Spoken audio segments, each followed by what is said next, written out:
Okay, so the first batch is almost about done.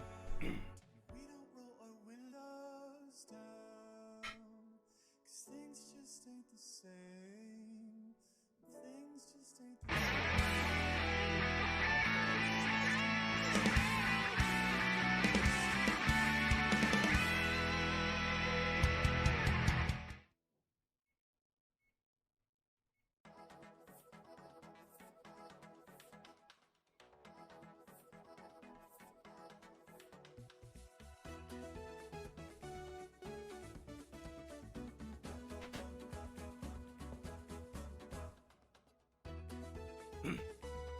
These are how these darlings look after 8 to 10 minutes in the oven. So they're poofed up for right now, but as we let these cool, they are going to be deflating, they're going to shrink, and hopefully they'll be the right shape that we want them to be.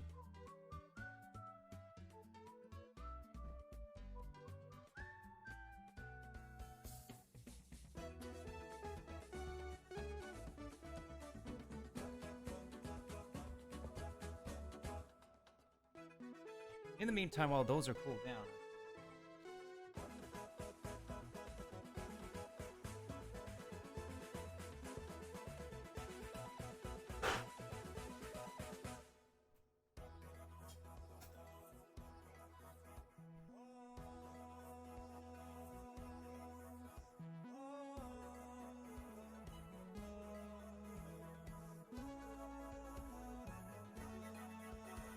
why don't we amuse the idea of making one big cookie in this thing?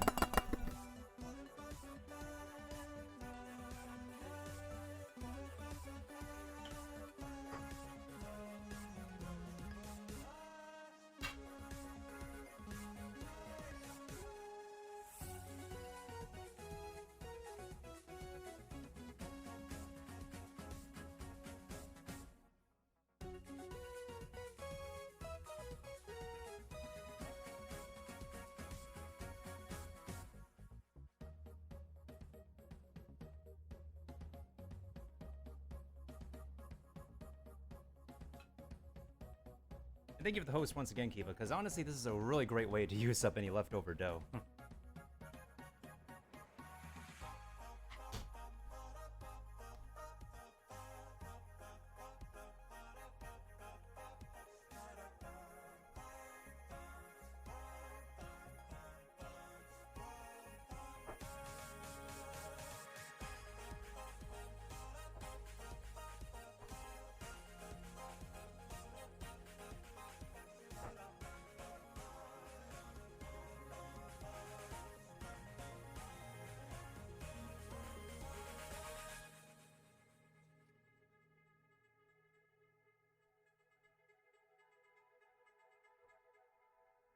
Yeah, let's just go ahead and amuse this idea and see what the heck happens when we bake the rest of the dough in this thing.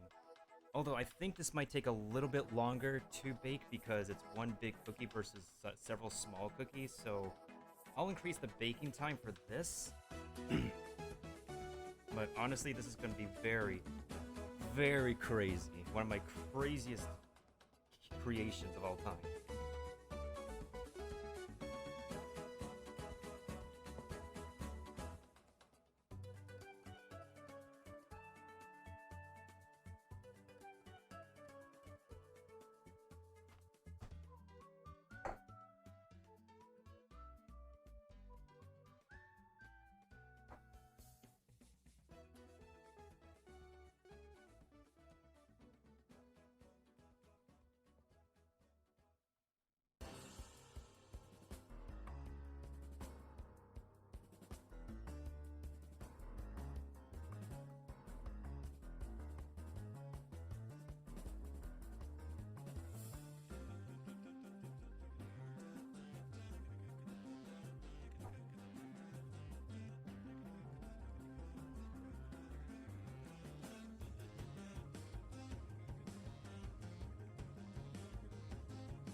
I figure you could make a 2-ingredient donut with something. Yogurt would make sense, too.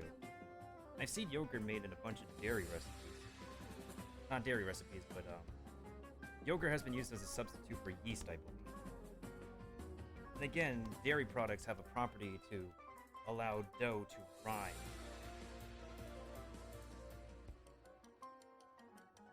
Alright, so we got like one massive, stupid-looking cookie here, so let's see how this will turn out.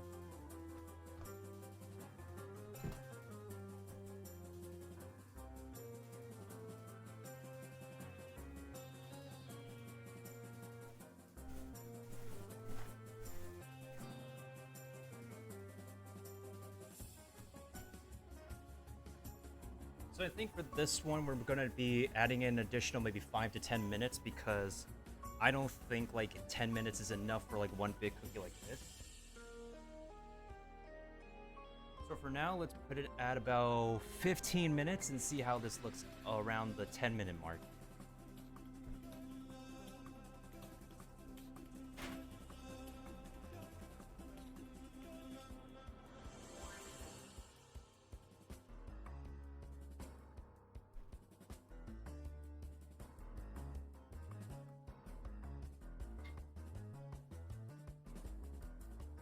Okay, now that that's out of the way, let's see how the camera is doing.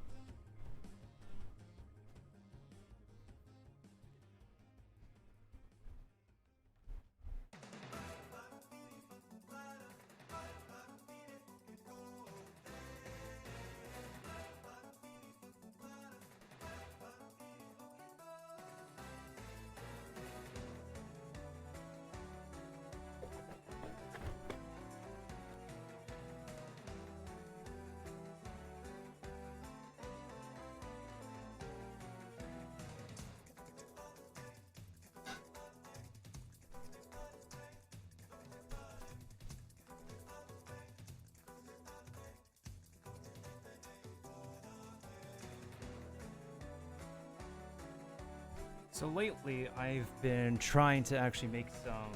Actually, I'll show you guys the night before. Or maybe like 2 nights before.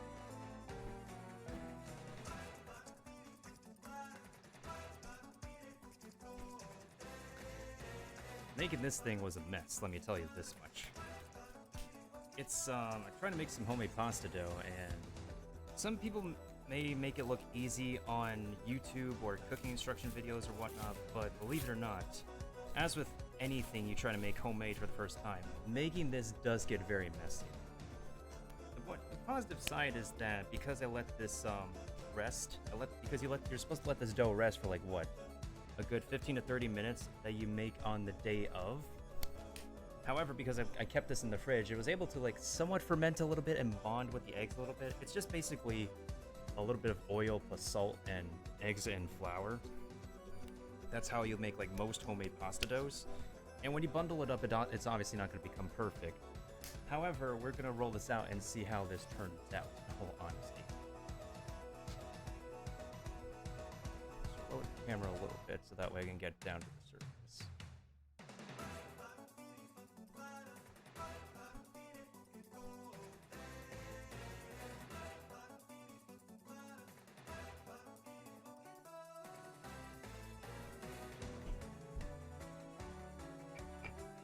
Of course, not without patting the workstation with flour. We're working with a lot of starch here. It's also a good idea to pat down your rolling pin, or if you can use a wine bottle as well. I've seen people use a wine bottle. With flour as well. So one of the main tricks is that you want to keep the rolling pin rolling in one single direction. Because you're also putting your strength into this without using a pasta machine, this is going to be quite a workout. Which can also be good. This is a pretty good, if you're not going to the gym, this can be pretty good work, some work on your arms.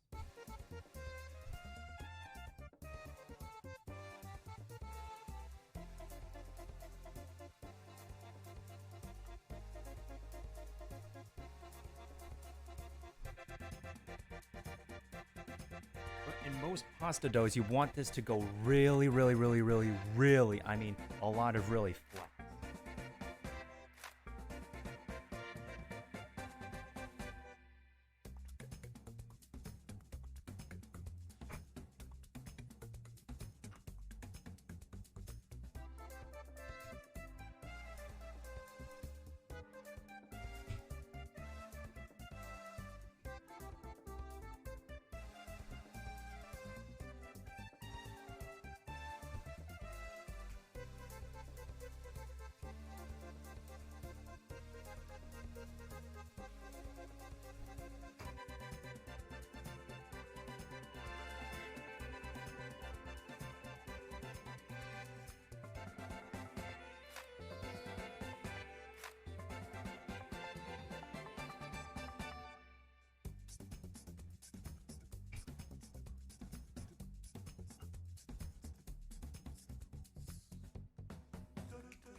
I believe we're almost at about the right amount of thinness that we want. If we give it like maybe like another another roll or two, we'll probably get it to the right thinness that we want here. But in all honesty, I can understand why people prefer to buy already prepared pasta, because this is already, if you don't have a pasta machine, this is very much a workout. It's even much more of a workout if you don't have a stand mixer and you're trying to make that that bread I was making last time by hand. That was, I honestly don't mind the arm workout, but like, it is exhausting.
But the one bright side with working with cold dough is that it's very easier to shape when it's cold. So whether you're working with an egg dough or a butter dough, it's really easier to work with when it's cold.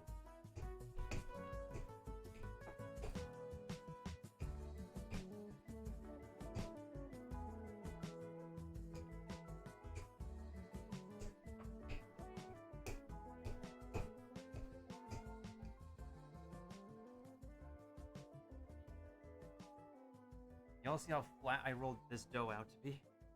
Y'all see how flat this is? This is like almost like a pizza we're making, but this is not even a pizza dough. I know how to make pizza dough, and this doesn't even come close to like how the size of a pizza I would normally make. But when it's just about like this thin, like almost like paper thin, like little personal hand towel thin, then that's when you're ready to like use this as a pasta. You can cut it up to be like your own pasta noodles. But for today's sake, we're going to be trying to make our own, this is my own recipe.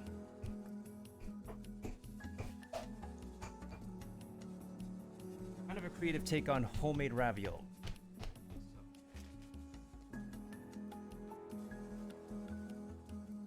non-Italian food channel, Vincenzo's Bake. I don't think he's gonna improve. I don't think he's really gonna approve of this, honestly. But this is my recipe. I take ownership of this.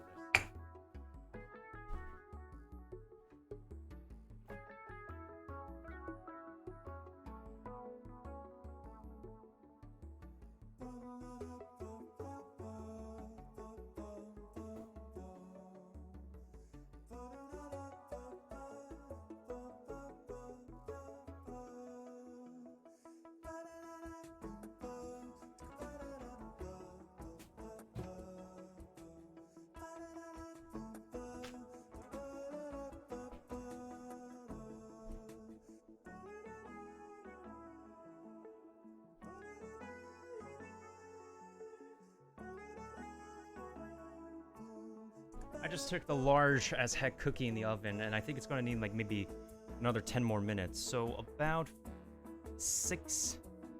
9 minutes have passed. It's definitely going to take a teensy bit longer to bake than our smaller ones.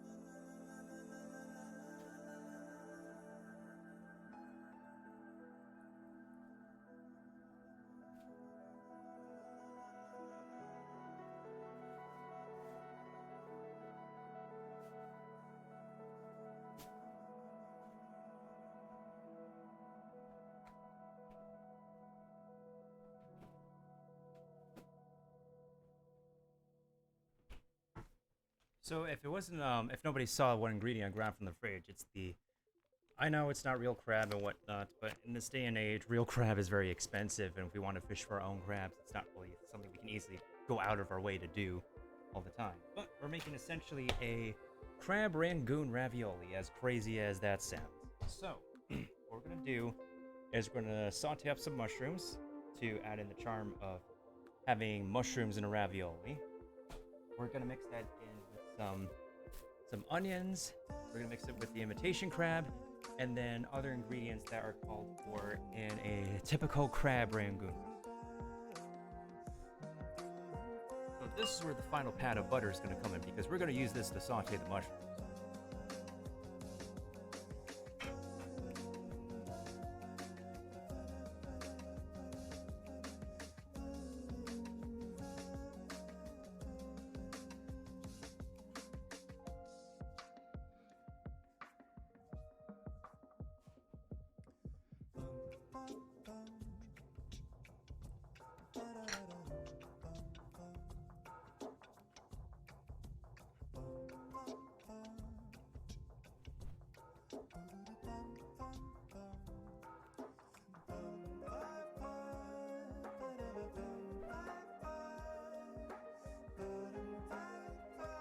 Be very interesting to see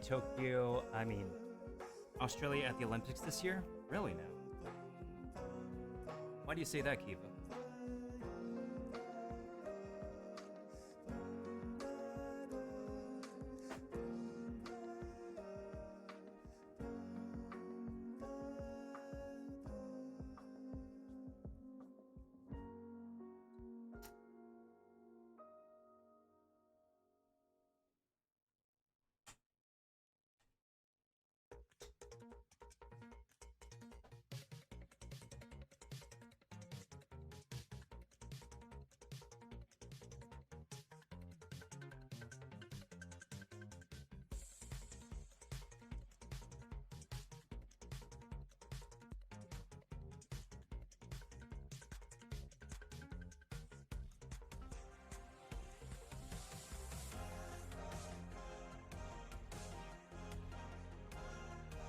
Send me the article? Sure thing. I think we're just going to be cutting up 2 mushrooms for now, because even though this is like a primarily cheese filling, we're going to be stretching the cheese with the extra fixins, primarily the onions, the mushrooms, and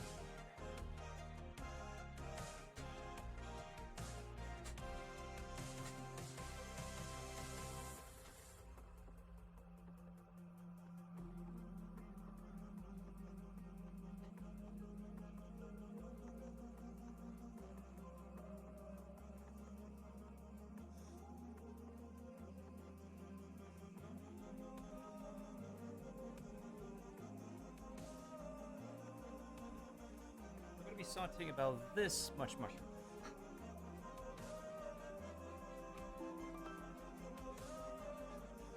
Thank you for the epic Pirates Warrior again, Kiva.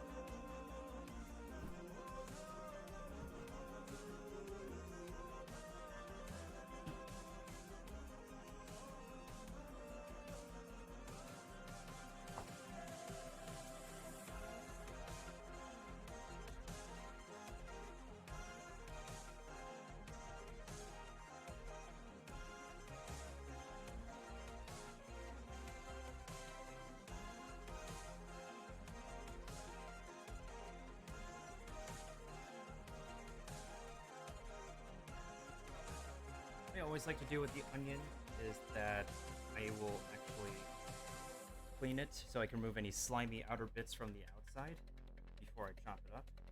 There's always going to be like slimy outer bits on these kind of onions.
So we're gonna be chopping up our onions and throwing in with into the bowl where we're gonna put in our cheese later on.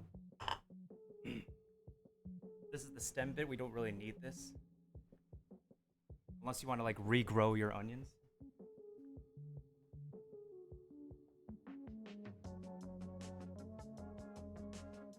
Alternatively, you could always use the scissor.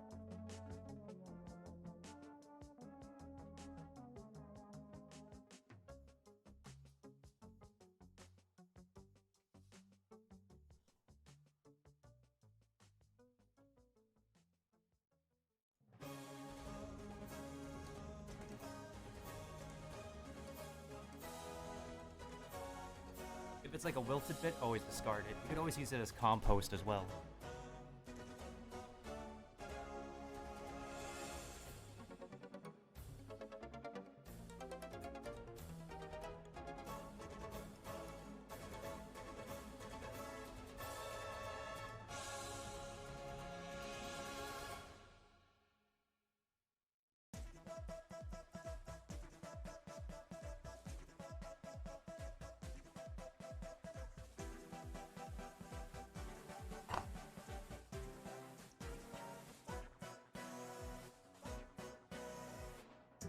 Waste not, want not.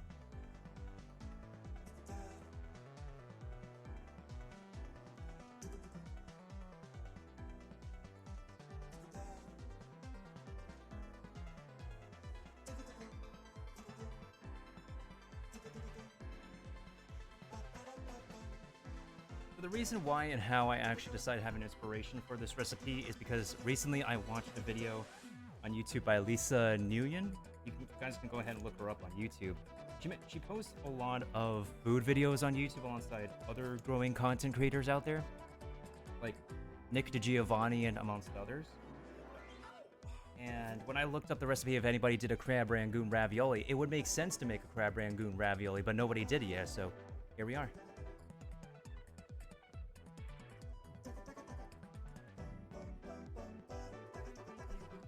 This is what our bowl of chopped up onions look like. I think this will be very aromatic enough. We don't need another one. We're also going to be like sauteing some garlic with the mushrooms because normally typical crab rangoon fixins would require garlic.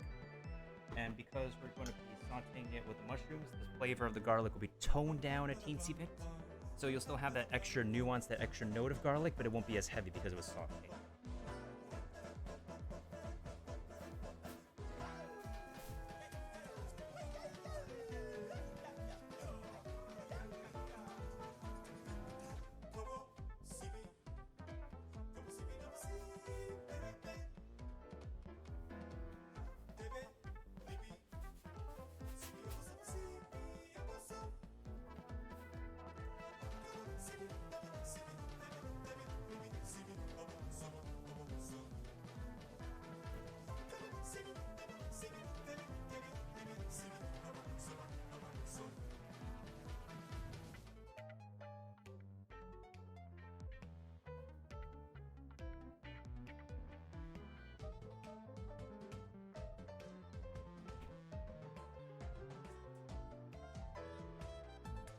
Now, with that being said and done, let's go ahead and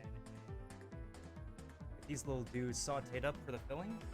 And then once we add that in, we'll get the, actually before that. Can't forget to add in this.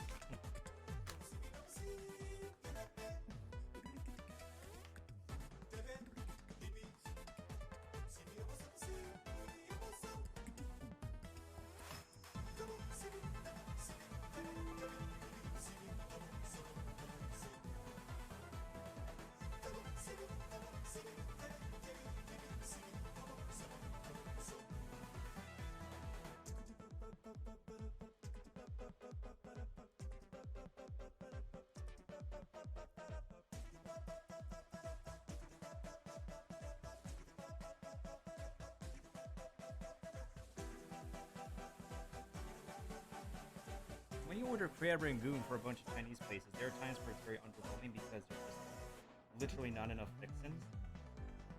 That's why I'm trying my best to like maximize the fixins as best as possible.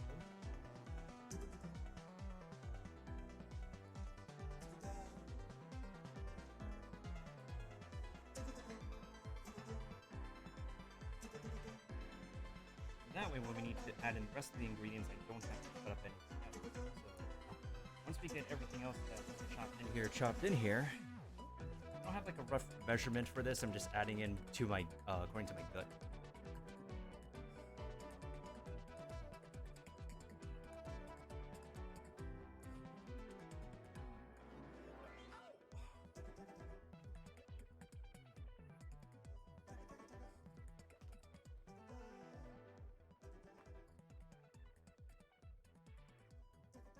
But even sushi chefs to this day will still use imitation crab. But, like, omakase sushi chefs will do real crab because that is within the budget. That is worth that money.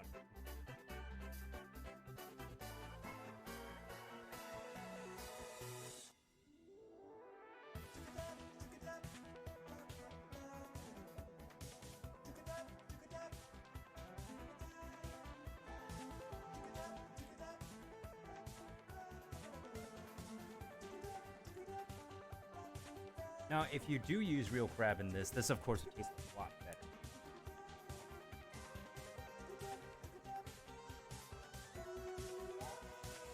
And a lot fresher and briny and all those notes from regular crab.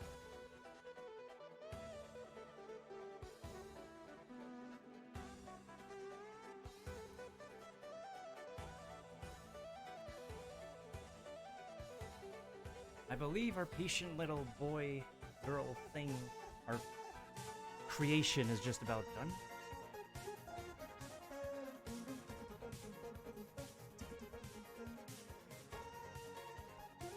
This is what it looks like, folks. This is the giant cookie. We're gonna let this cool. This is gonna be insane. I did grease this properly, so it should be able to pop out just fine.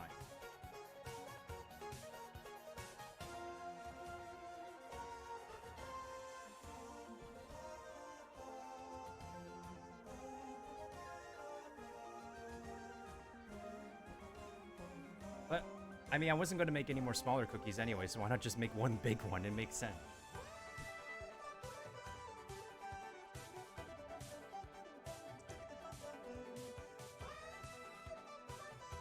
Okay, so I'm going to add in a teensy bit more crab, and then we're going to go ahead and throw everything together and make our ravioli. And if the camera runs out of juice, I'll be sure to post a picture somewhere, probably on Instagram.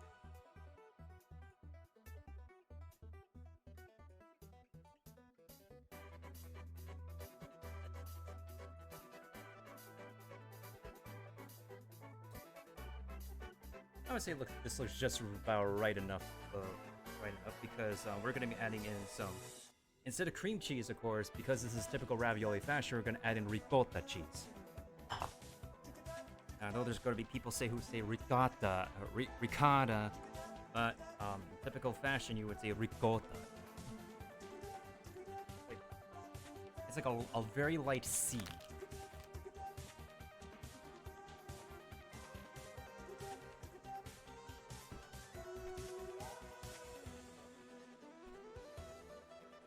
gonna go ahead and shift the camera over to the stovetop, so that way it's some like a faraway view of some searing action going on. The cookies, those cookies over there are, I think,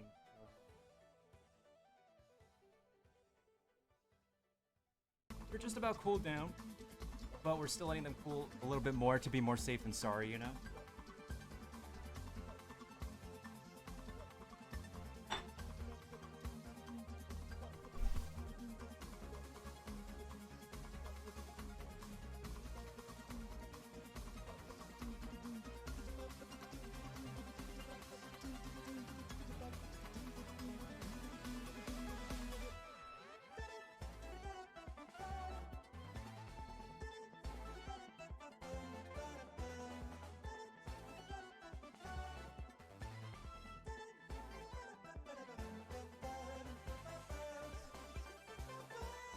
They do look good, though. They do look.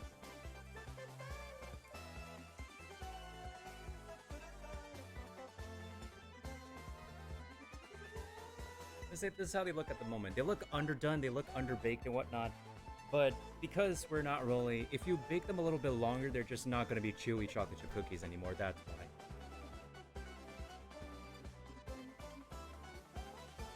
Whereas I made an exception in the big one's case because you can't ever be too sure with a big cookie, honestly.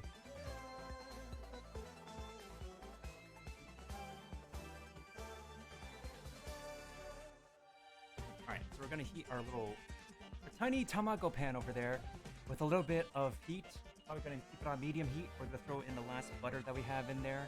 Saute with the garlic and mushrooms. Once it's all nice and sauteed up and the color is just about right, we'll throw that into our mixing bowl, and the last thing we need is to add in, you could add in the worst name ever sauce, but because I don't have that, we're going to be adding in some Chinese black vinegar instead, which is a really amazing substitute.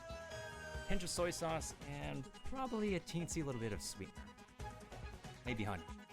And of course, we can't forget about the ricotta.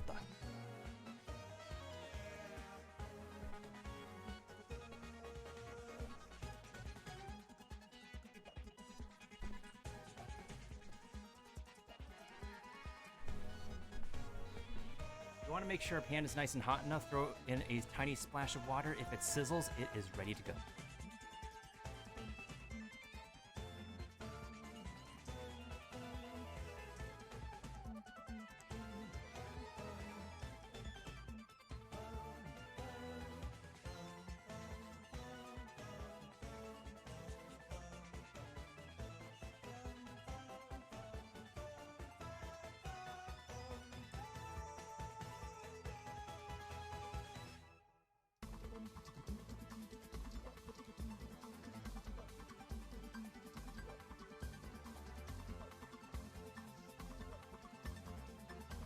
Another thing is that you would in a lot of recipes you would be adding in the aromatics first.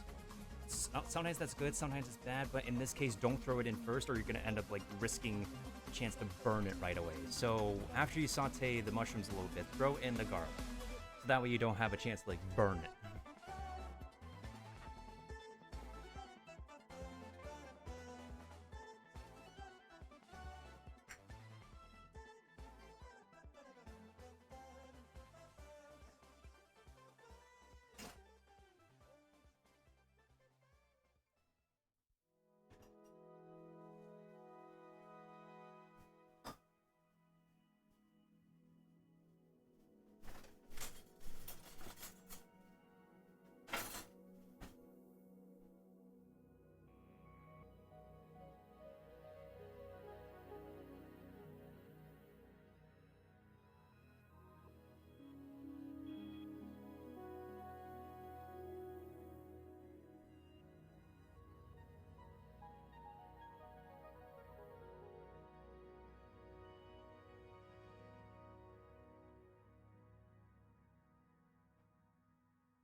You want to saute that for a teensy little bit.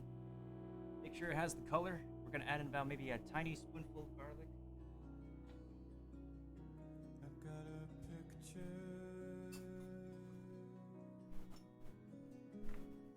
It's my truth teller.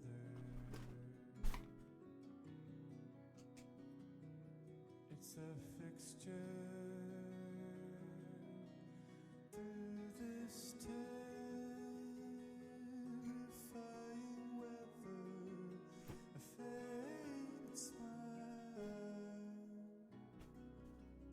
You don't talk much these days, but you gotta tell me when we turned the bend. You gotta tell me when to start again.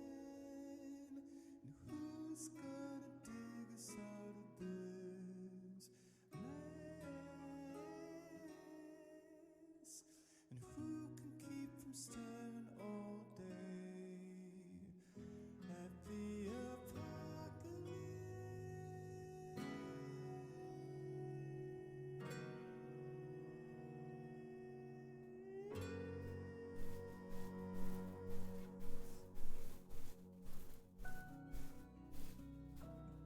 you get used to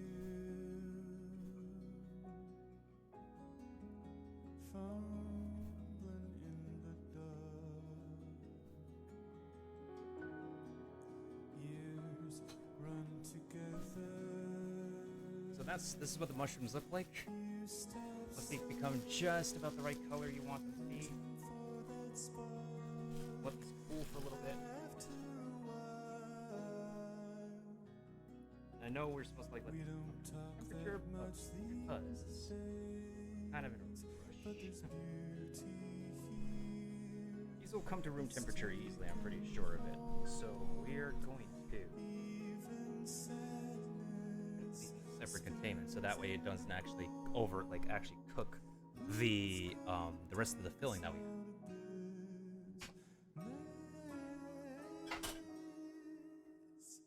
Who can keep from staring all day at the apocalypse?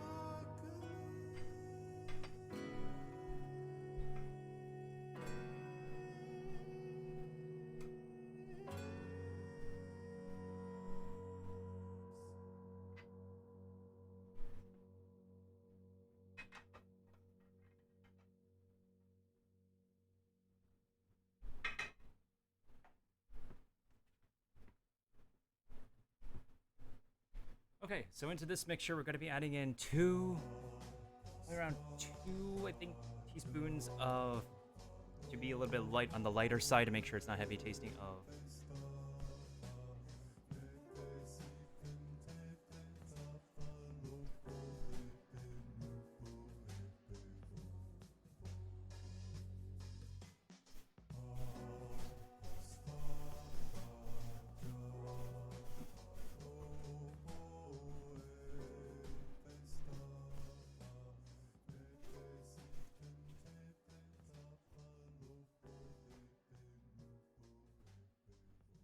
yeah, we're going to be adding in the vinegar, we're going to be adding a bit of soy sauce, and then we're going to mix that in with the mushrooms and the cheese.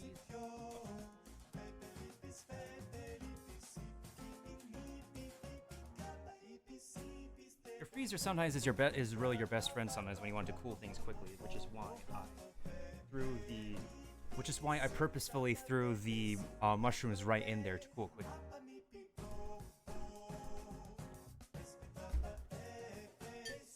Honestly, if you don't have worst name ever sauce, this is a really, really good substitute.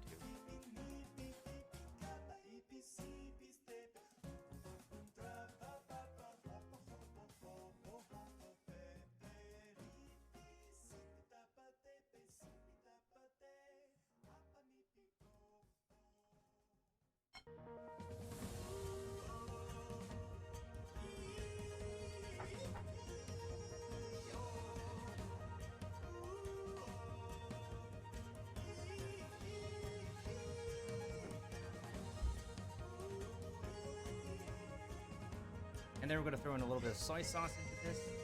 And then we're going to be adding in the ricotta cheese afterwards. Hopefully the mushrooms will be cooled down. Throw in the mushrooms and the sauteed garlic. And this mixture should come out appropriately. We're gonna also taste for salt in case we need any more sodium, but I think with the amount of ingredients that we have in here, it should be salty enough.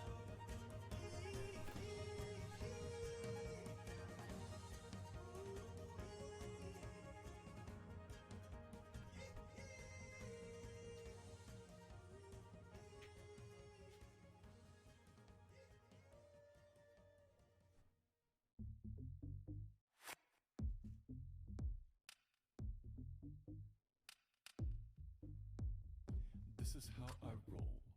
Food truck on patrol. I cook with heart and soul, but I'm always in control. Flipping it up in the truck, making a quick buck. Giving la comida la nip and tuck. Apparently, I didn't take any measures for having ice on the top of our cheese. Take a bite. Yeah, it must be the song, probably. Try to resist. Take a bite. I think the soundtrack just has different volumes for some reason. Get you in line. This is also Bel Gioioso. Bel Gioioso is a really amazing brand of cheese. Line. You know this food is delish, and I just want you to take a bite out of this. Try to resist. Take a bite out of this. Try to resist.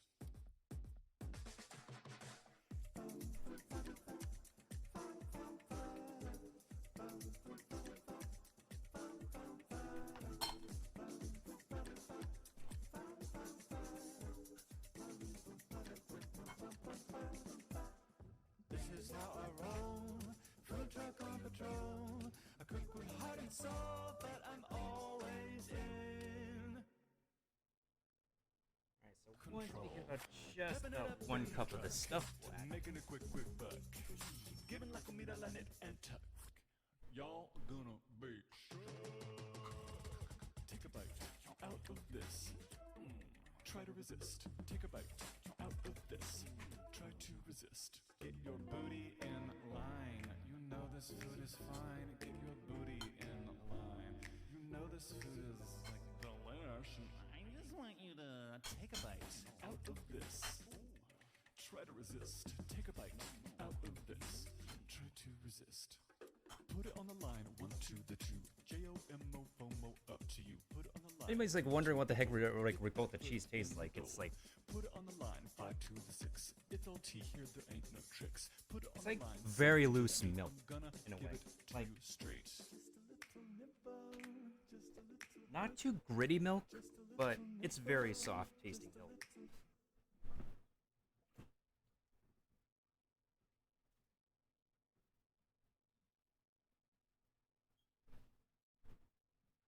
I don't know if that's a good way to describe it, but so this is what our mixture looks like so far. I have a packet of soy sauce in my hands in case we need the extra notes of soy sauce, but also keep in mind that there may not look like a lot of crab and stuff in here now, but we're making up for not adding in too much crab with the mushrooms.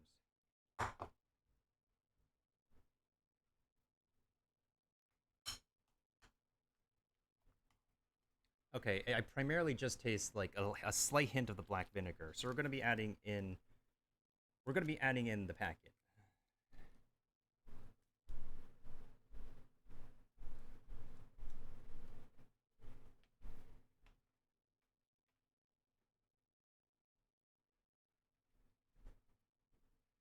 We're adding in the soy sauce for the tiny bit of extra rustic Asian nuance flavor. Well, of course, we're not adding in too much in case the sodium is just way too overbearing. That's the main issue with Okay, I can really taste it.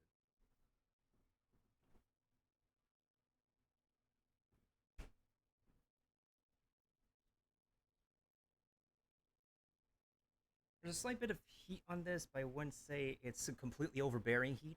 So I think we're fine to mix this in.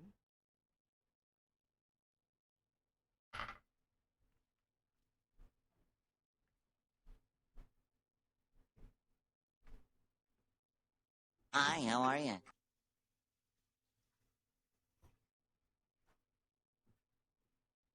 Hey, Drac, what's up? How's it going, fam?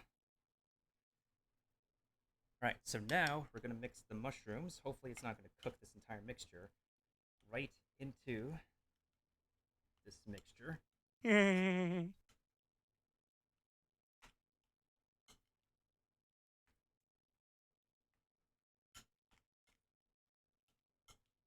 So that way we're letting the mushrooms add some more body to this cheese mixture where the crab is lacking.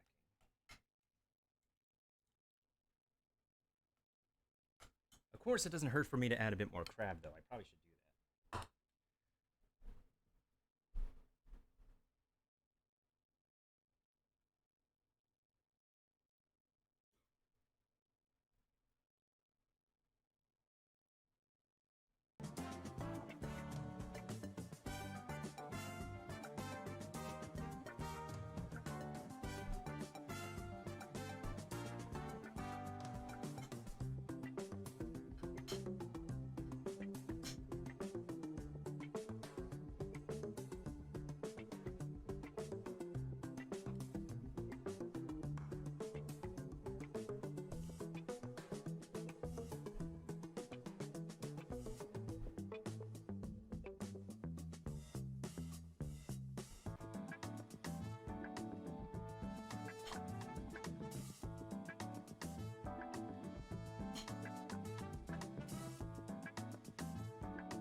Being lazy as all? Ah, I gotcha.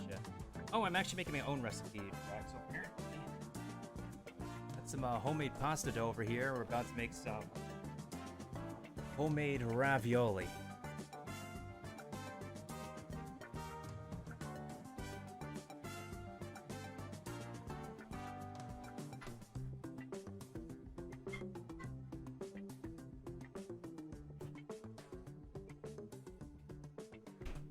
I'll just add in the rest of this crab mixture in here.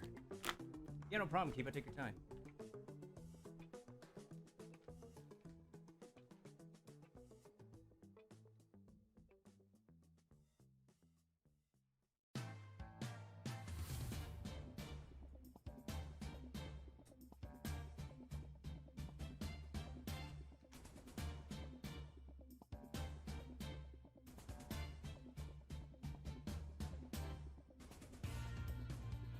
Word track, word.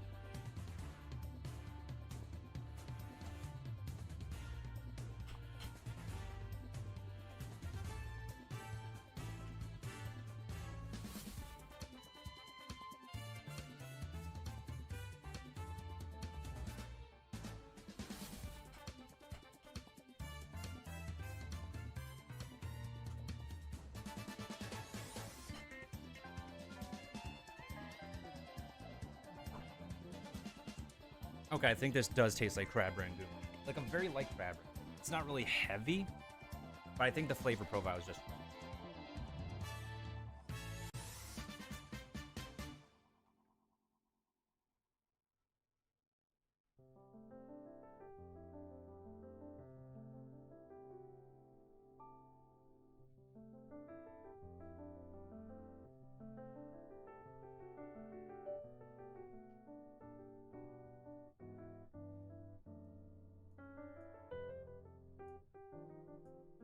The reason I'm making this recipe is because I kind of got inspired by, I guess, YouTube videos where they were serving a crab rangoon pizza.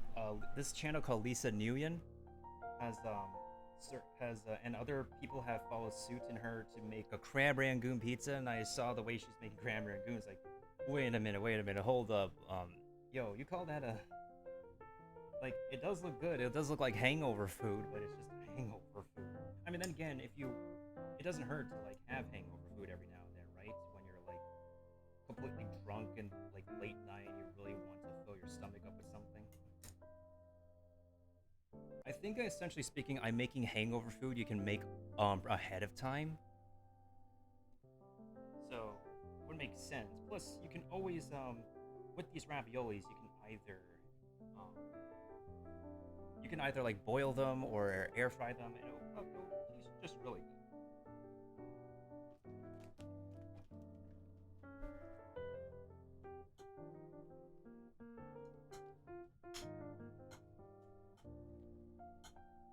Okay, now this is the filling that we're looking for.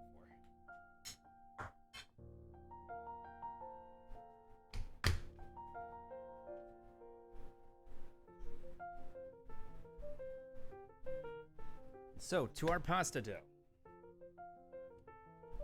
we're going to be adding in the fillings. Then we're going to be closing it up, sealing it with water, and then we're going to be cutting it accordingly to be able to be in the shape of the ravioli we want. Without a machine, I rolled this out really flat because it was such a workout I did not mind doing.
And of course, with ravioli filling, you're always going to make more than expected.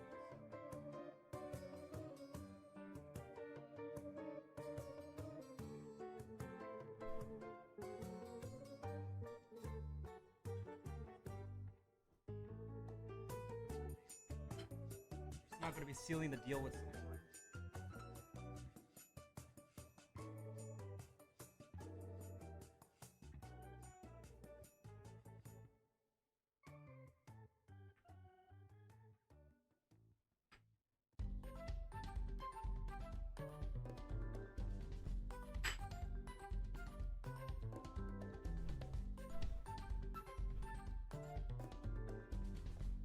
And in order to prevent any air, you want to make sure that you press down in between. Make sure no air. What we're going to do now is going to do a second fold.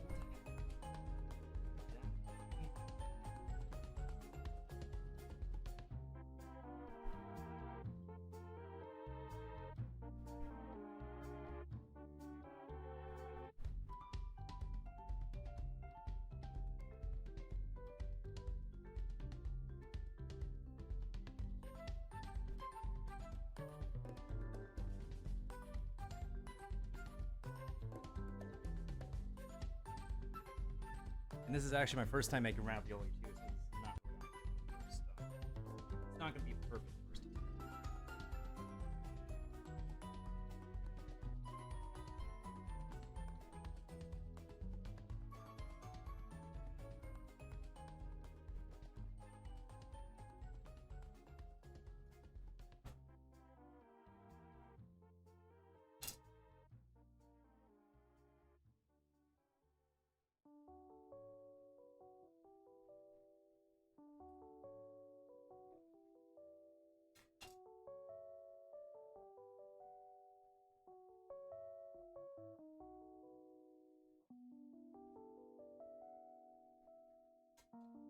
So this is one ravioli right here. This is extra dough.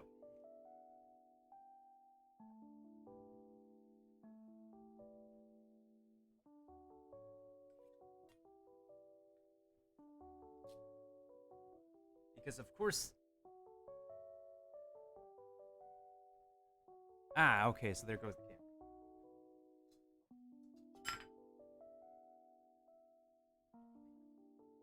Alright, give me a second to actually start the Stream Raiders battle first while we take care of this little situation.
Alright, apologies about that, folks. Apologies for the sudden delay. Pretty kind of monka. Let me just actually rehydrate real quick. You always need to, every master chef, every home cook still needs a bit of hydration.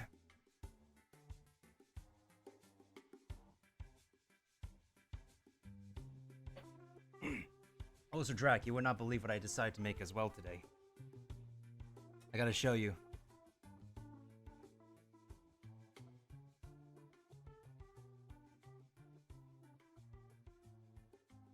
Made some homemade choco chip cookies, Betty Crocker style. I mean, these may look underbaked and whatnot, but if we bake them any further, they're just not going to be, they're really, really, really not going to be chewy chocolate chip cookies anymore, which is what I purposely am aiming for.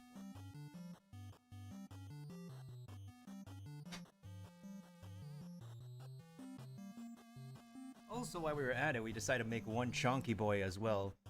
Chonky Boy Grill, whatever you want to identify this thing as, with the remaining cookie dough. So I don't know how this is going to be, but I'm pretty sure this is going to be really, really, really sinful.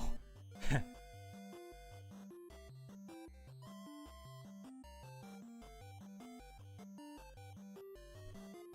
what I decided to do right now with the raviolis is that I am pressing them down. I am squeezing out the air. I am making sure that they're full indented in with the fork.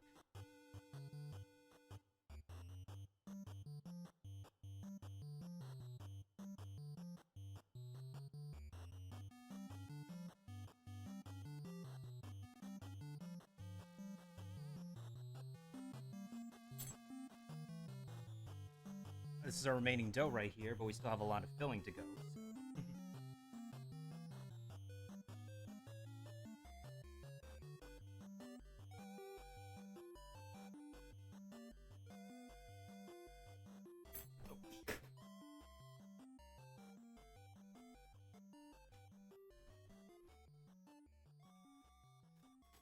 Oh, he made fudge brownies, poggers?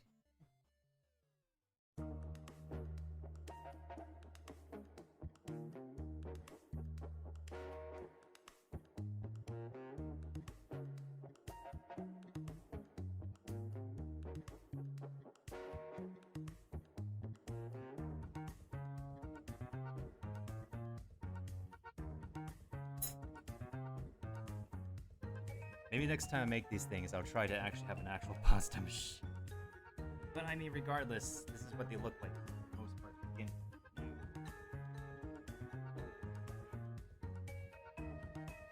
And welcome back, Kiba. Welcome back. That being said, these are what our 4 sample sizes look like. So now, I'm actually going to heat up some water and see how this tastes.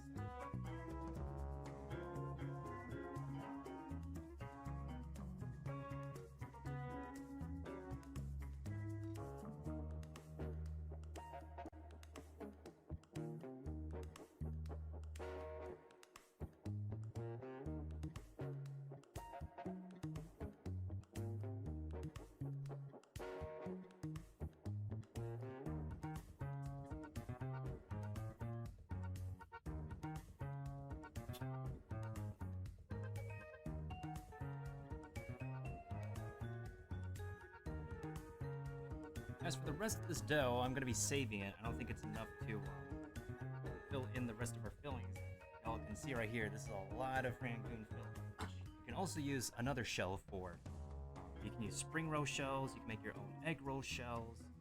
As long as it's a shell you can put a filling in, then you can make a cram Rangoon out of whatever piece of shell that you want. But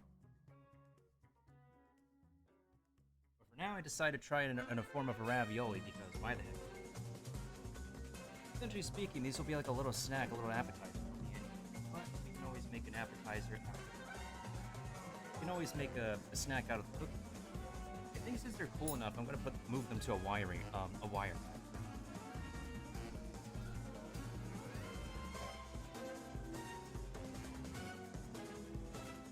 We're gonna move these out of the tray onto the wire rack.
Okay, I'll admit popping this out is not easy, but I think it's about to come out.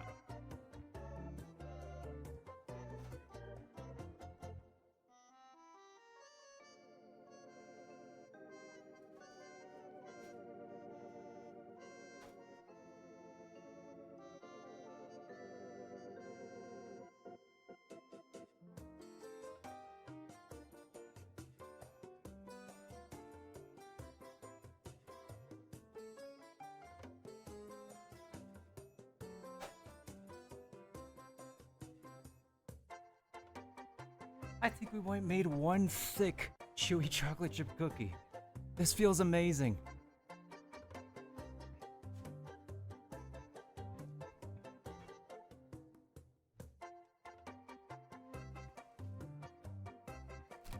This thing deserves its own carpet or something.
Oh yeah, no problem, Drag, no problem.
Alright, so now we're gonna go ahead and make sure that everything else is set. I'm just gonna heat up these 4 raviolis to see how they are. They're probably good when they're air fried, but for the sake of tasting purposes, we're gonna go ahead and try them when they're just regularly boiled, like typical ravioli.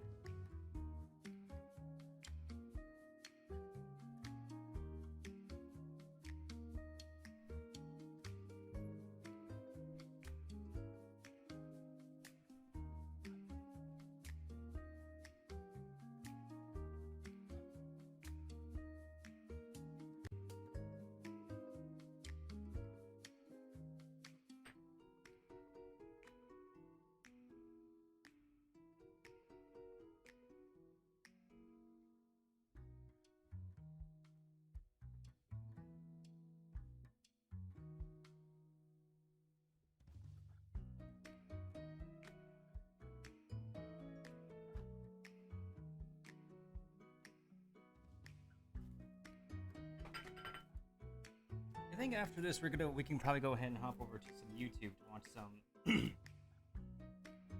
to watch some Uncle Raj or some cooking video or Vincenzo's plate, because he is the master of making Italian food on YouTube right now.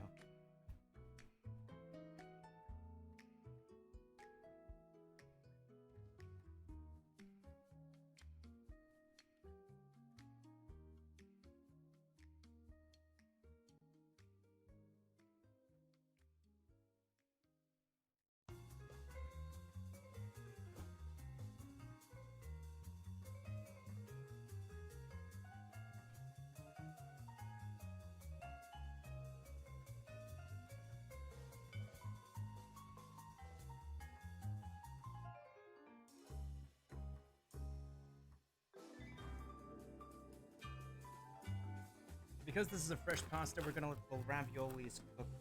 We're gonna let them heat up for not too long. We'll give it at most around 3 minutes.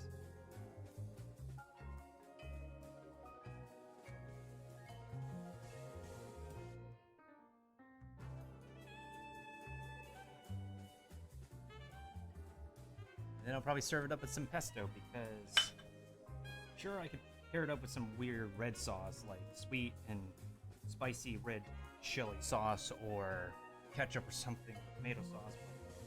The herbaceous note of a pesto sauce can really help to cut through the richness of the filling, you know?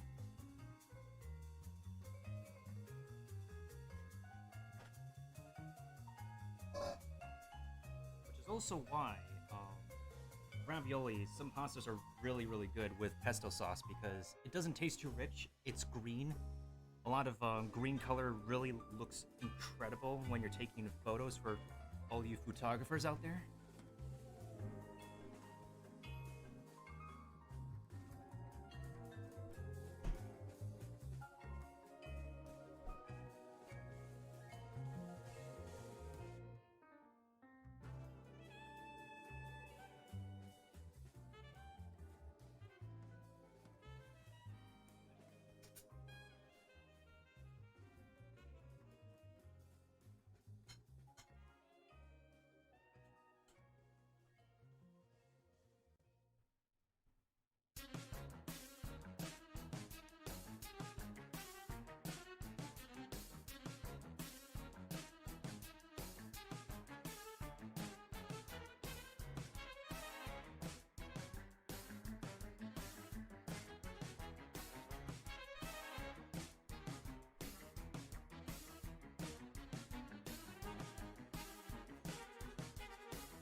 I'm just gonna be right over here in the meantime to make sure the pasta is cooking accordingly and that it doesn't overcook. And that way I'll let you all know what I think of it.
Let me show you all what we got in the pot.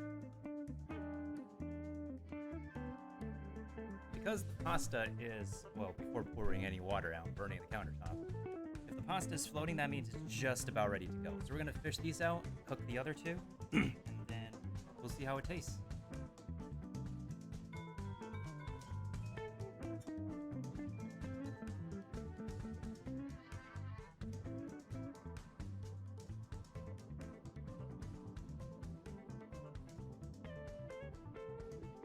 Now, if this were like some store-bought brands and store-bought pasta, you would obviously have to cook it a little bit longer. But because this is a fresh pasta, you really shouldn't cook it too long because of how fragile the dough really is, you know.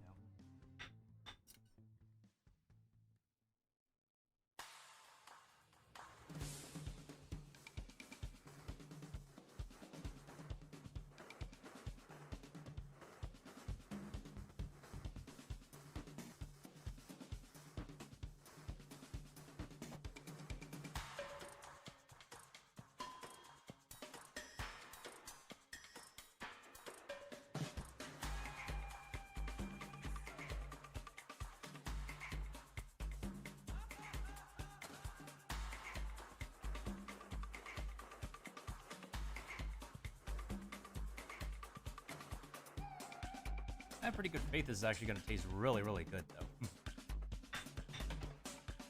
I'm actually itching to like try the cookies first because I have better faith that the cookies came out well before my ravioli has. So we're gonna get those other 2 ravioli in the pan for about a good another few minutes or so. We'll take them out, top them off with some pesto, and see how it turns out.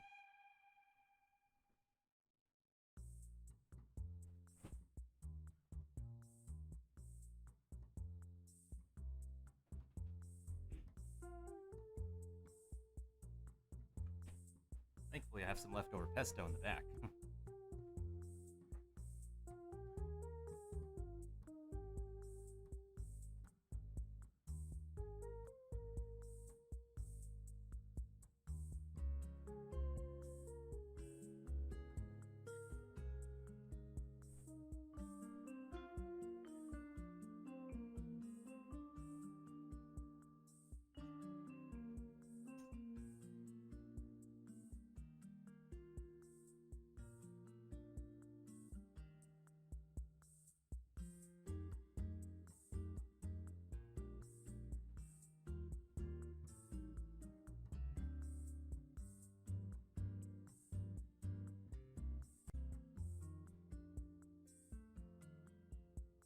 Otherwise, how's those brownies you made, Drac?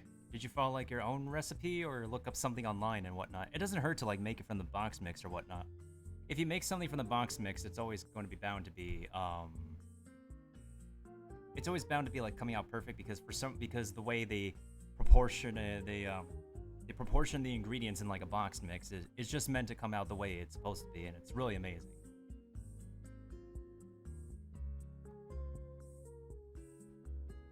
All right, so just about 1 more minute, and our second batch of ravioli should be good.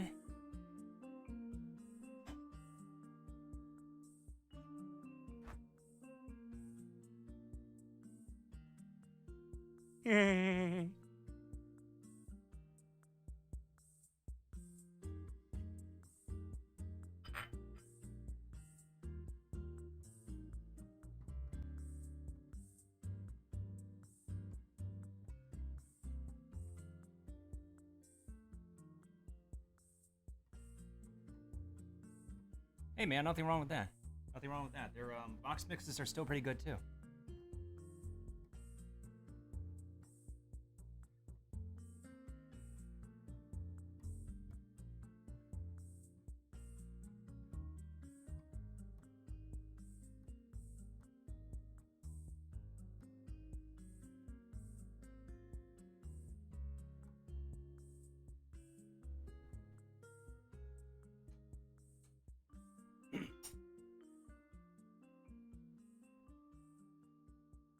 Right, perfect.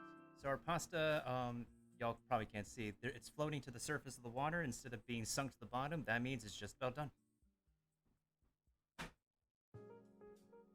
So presentation-wise, I'm going to be putting in a layer of pesto in between.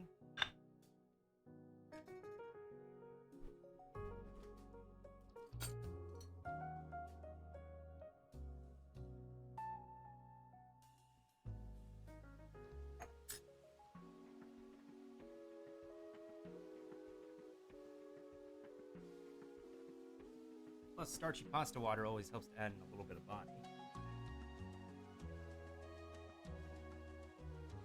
Nice and piping.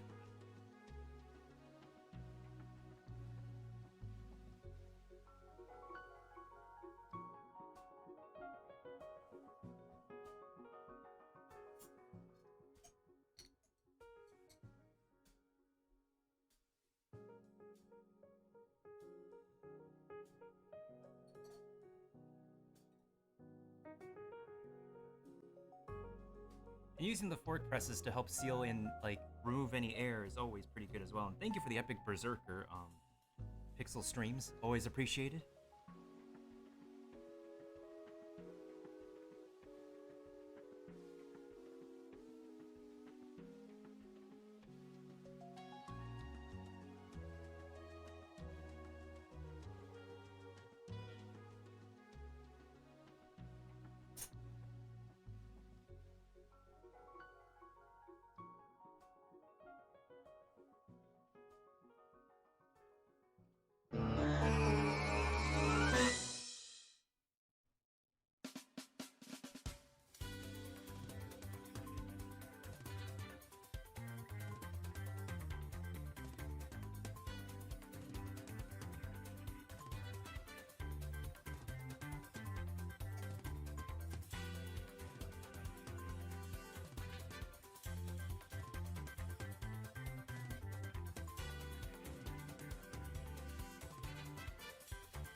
One thing I forgot to mention is that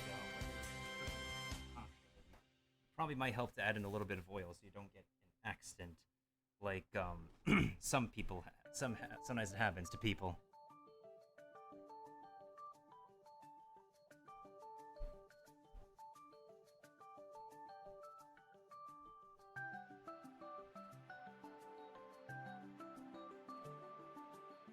One other thing too is that when you're cleaning, sometimes it also helps to add a little bit of salt, not just some dish detergent as well. Salt actually, from being able to like wash a bunch of dishes, really helps to remove and scrub out some surface stuff.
Now that we're almost about done with this, let's go ahead and finish topping this off with some more pesto. I'll put it up with yeah, I think I'll just top it off with the final bits of pesto.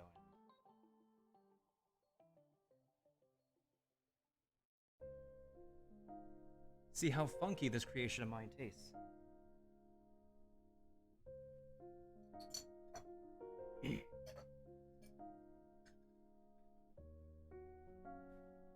So obviously this is not a picture-perfect dish. I'm honestly more proud of the cookies than I am the ravioli, but it's first time for everything, so let's see what happens.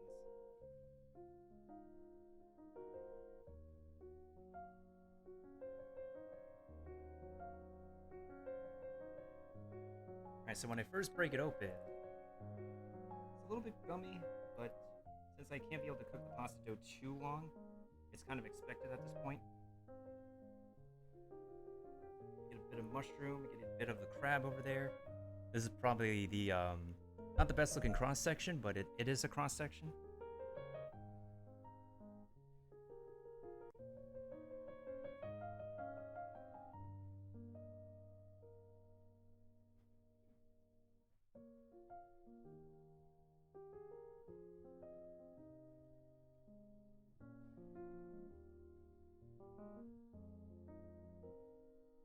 It's not too bad, honestly. It's just very doughy. It's very doughy, but I could definitely taste some of the fixins in there. It's not bad. I think I probably could have done better one way or another. But the pesto really helps to cut out the richness of the filling, that's for sure. But the filling that's on the inside is really good. It definitely reminds me of crab rangoon.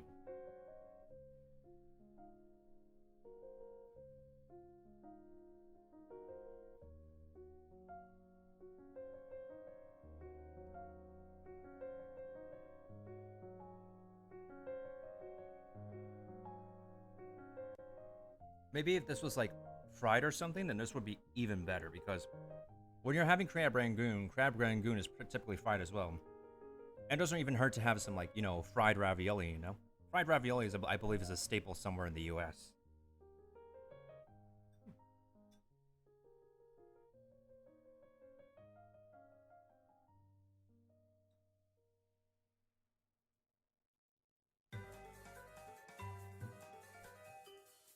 But if any of y'all got any, like, when was the last time any of y'all had some really good homemade pasta? Whether it be from a restaurant or somebody's nonna. Because honestly, if you have homemade pasta from somebody's nonna, then that's really one of the best sources of getting fresh pasta, like, ever. No, Italian nonnas, they're complete bosses at making pasta.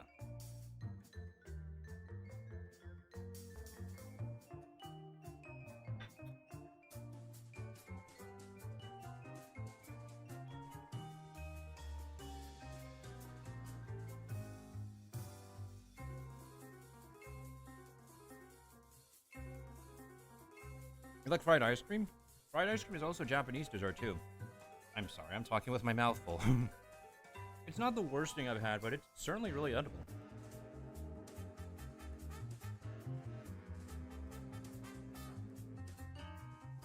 But honestly, this ravioli is not too bad. It's just I'm just very cautious when it comes to cooking like fresh pasta dough.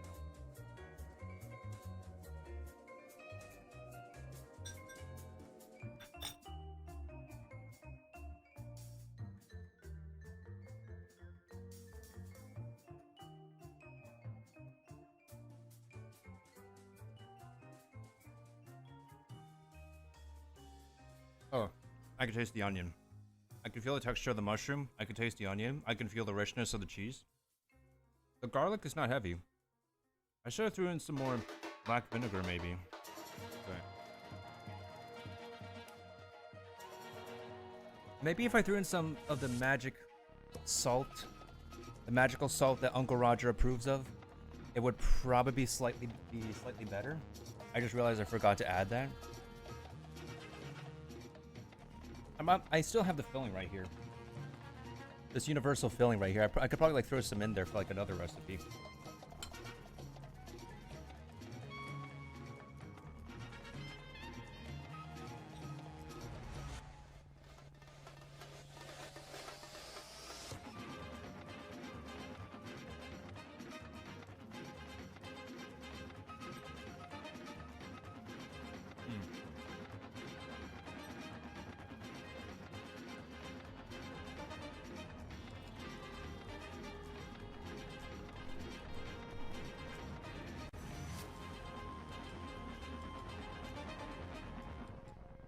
I honestly don't know, guys. I don't know what is it with mushrooms and ravioli, but it just works. It's really filling. And it just works pretty well. I don't know how.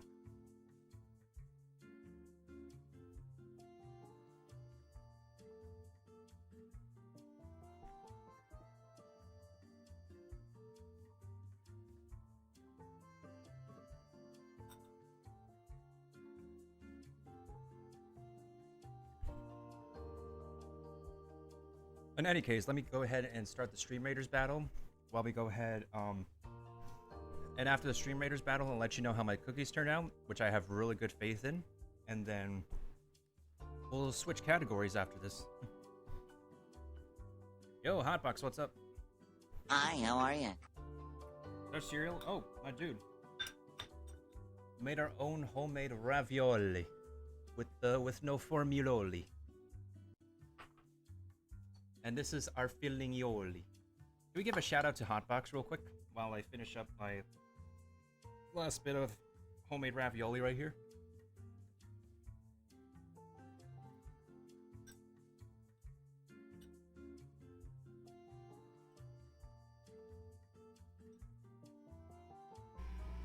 The flying glizzy, dude. Dude, he's literally God. Yeah, I screenshot of that too. That's pretty lame. Bow down to the glizzy God. It's kind of sad because everybody at the bottom probably thinks that they're actually gonna win. I know. I hope he gets kicked before, like... How do you report this game? Oh, I miss playing Fall Guys on stream. I've been getting back into Fall Guys lately, and I think I know how to climb that stairway. The slimy stairway now. Oh, by the way, Hotbox, I took a note from the HUD. Check this out.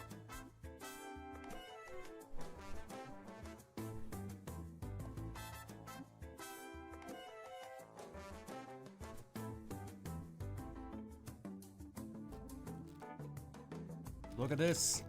Look at this. Look at this thing. I took a note from the hut and made my own thick piece of cookie.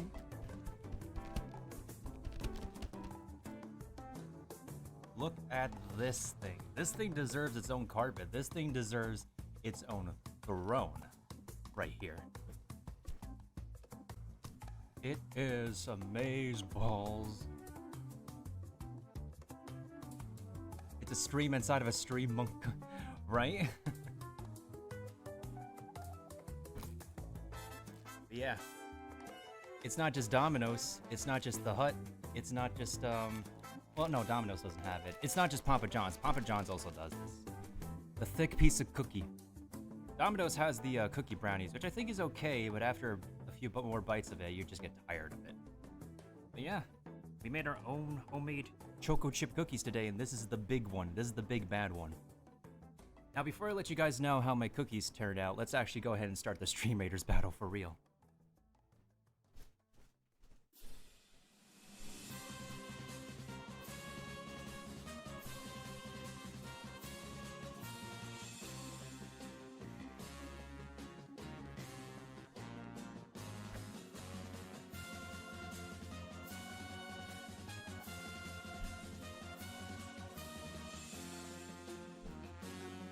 What's in the cookie? It's just semi-sweet chocolate chips. Just your typical semi-sweets, because the cookie is already sweet enough as it is.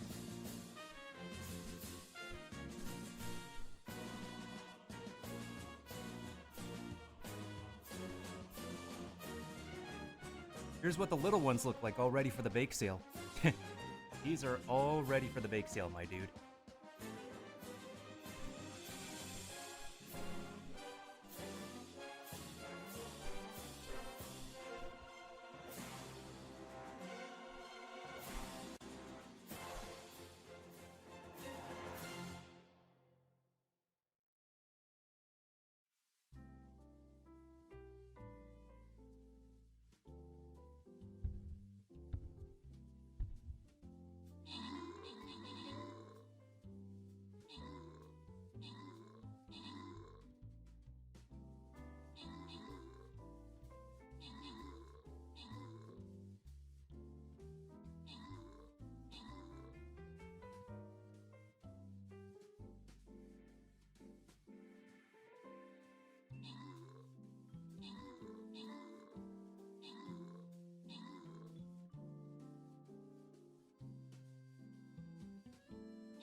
Alright, Kiba, let me know which prize it'll be this time, and I think I'll give the other prize to the Snowkill this time. Yeah, Snowkill, I'll earn top place with you.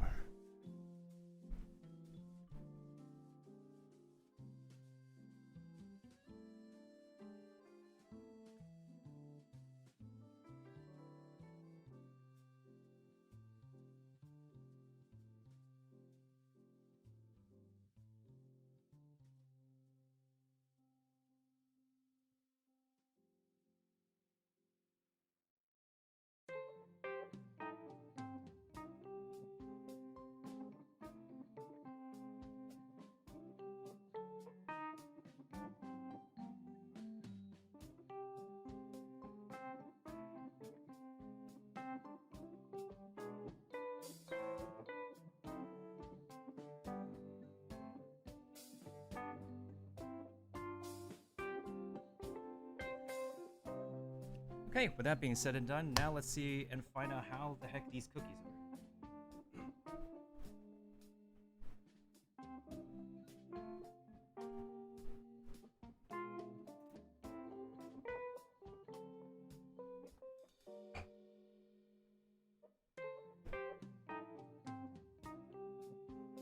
I'm gonna take a really perfectly round one here.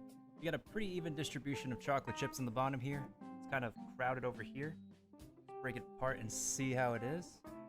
Ooh, okay. Pretty doughy. I think it's like the right doneness.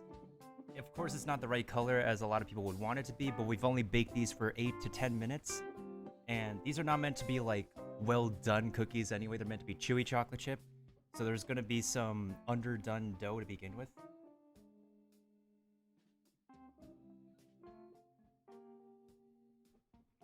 Oh yeah. Oh yeah. This tastes like childhood. I need to grab a glass of milk. This completely tastes like childhood right there.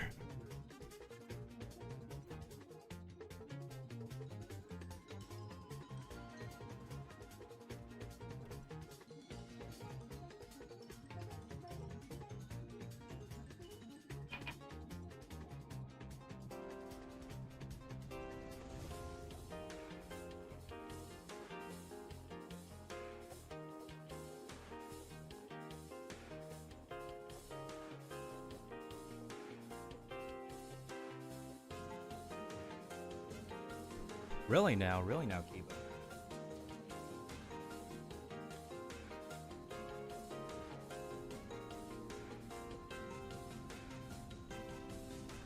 Oh my god.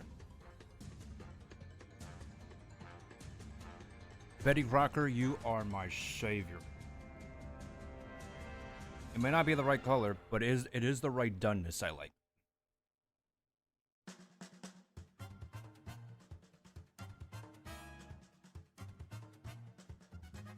You know how Chips Ahoy has the chewy chocolate chip cookies that are like a specific color? That's pretty artificial, actually. That's done in the factory.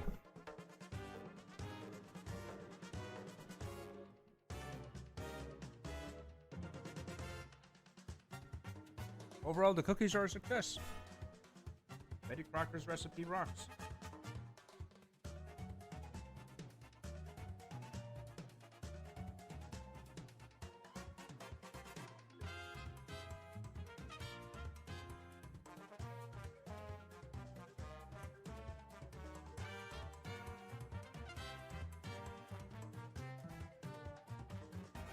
Oh my god, that is really the taste of childhood. It's amazing.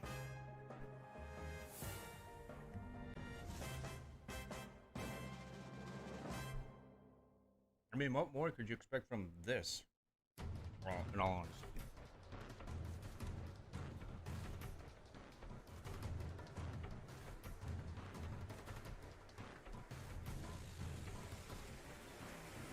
You obviously would want to have one of these after school.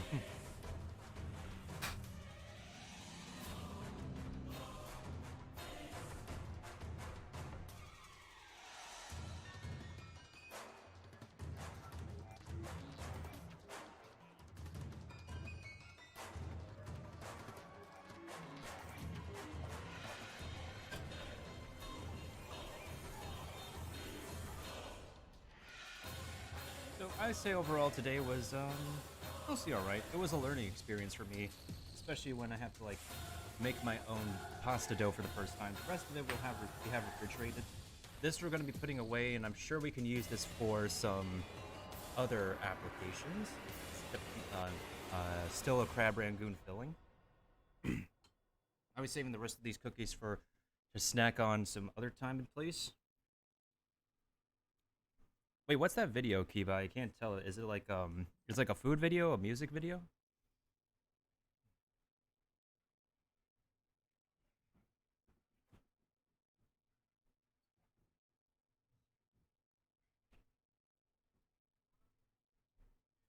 In any case, I'm gonna make sure that everything else is nicely tucked away and all that.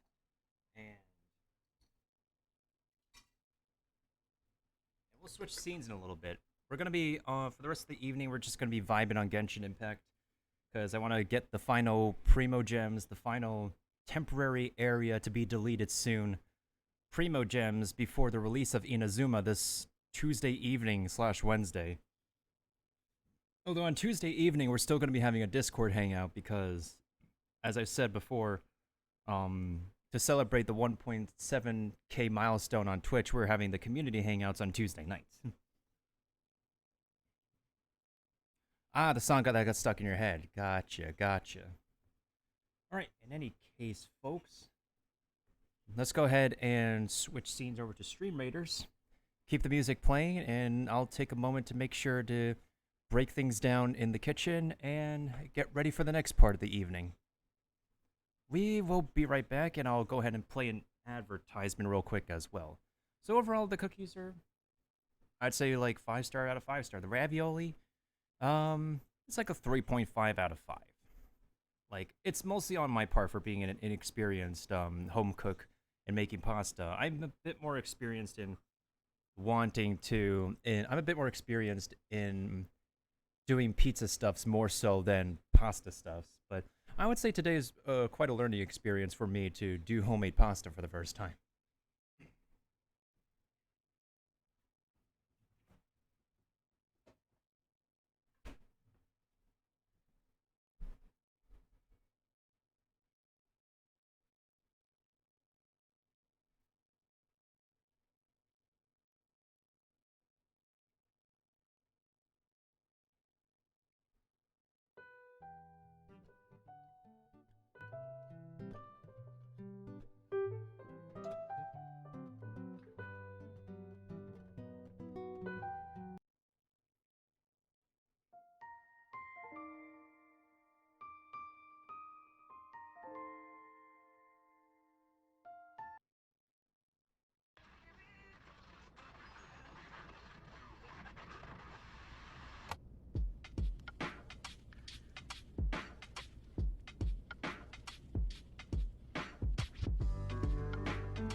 Oh shoot, Kiba, which food video do you want me to watch?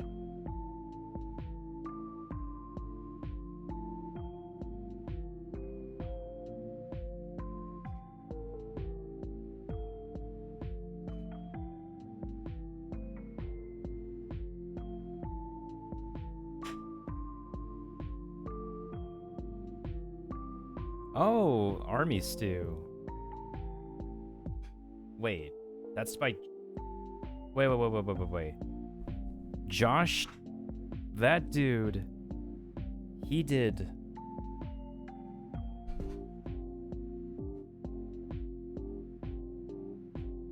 He did, like, Korean army stew, but cheaper. How low could he go for Korean army stew? That's gonna be very interesting.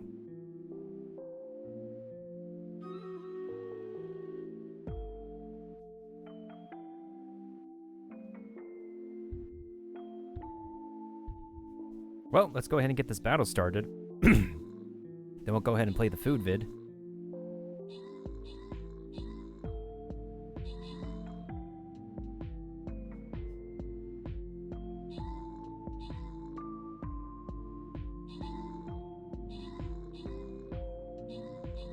No, that rogue went down.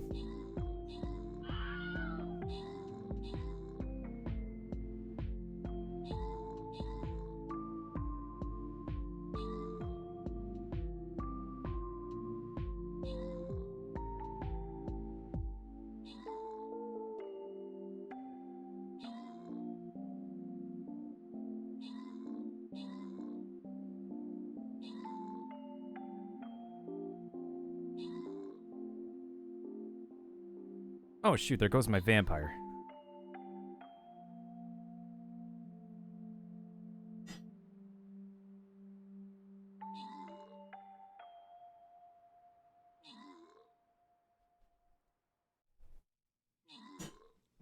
Alright, let me reset my dude's position because that was weird.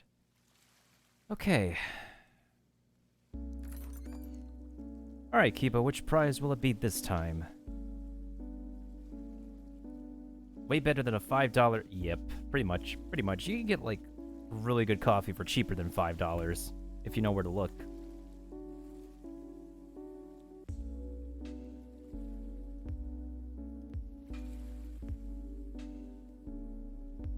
Let me change my stream title real quick.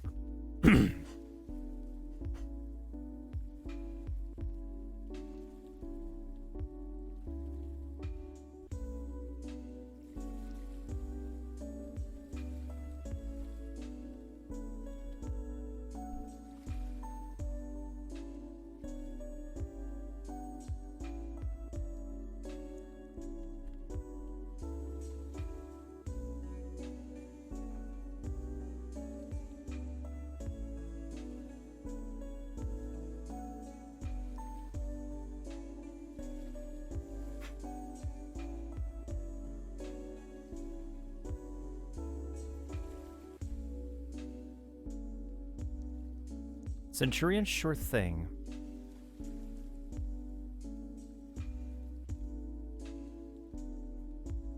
Radix Dota is not here, but I can certainly give my dude the gold for now. And Ed EHD2D Dr. HKSNS, I don't know how to pronounce that. You get the Flying Rogue. Thank you to Radix Dota for the most assists. It's 6 assists. Thank you to Kiba and Subduo for 5 kills each. I should have given it to Subduo. Snowkill for 4 kills. That person for 2 kills. 1. And Demille, welcome back for 1 kill. That Cosplay Grill, thank you for 1 assist. Wait, was Drac here before, or did Drac need to go? Did Drac said that he needed to go or something? Did Drac say goodbye or anything? Does anybody know?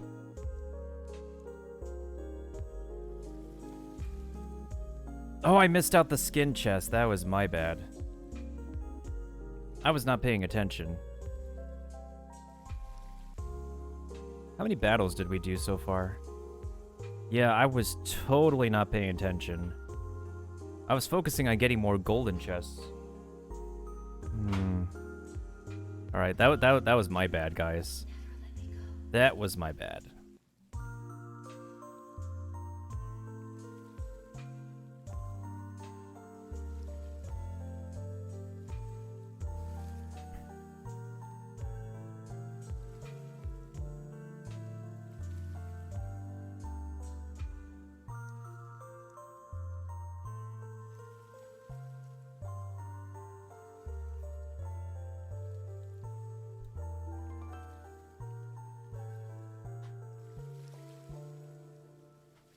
Thank you for the flying rogue, Kiba.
How do we zoom in on Edge? This freeze frame. This is hilarious. Oh, I can't stop laughing. Whatever. This face is very funny anyways. Anyways, freeze frame over. It's actually funnier if you have his microphone off. Okay, all right. Let's get real here. Let's take a look at how Mr. Joshua makes some army stew. Right, Hotbox, right? Yo, you gotta love like freeze frames of watching host YouTubers just do their thing. Gosh, I'm a college student. I can't afford this and make that. Well, that's what this stew is for. It has class and history, it costs this much, and it utilizes the dietary composition of a college student. That is but cheaper. We shall see about that. Yep, that's army stew. That is Korean army stew.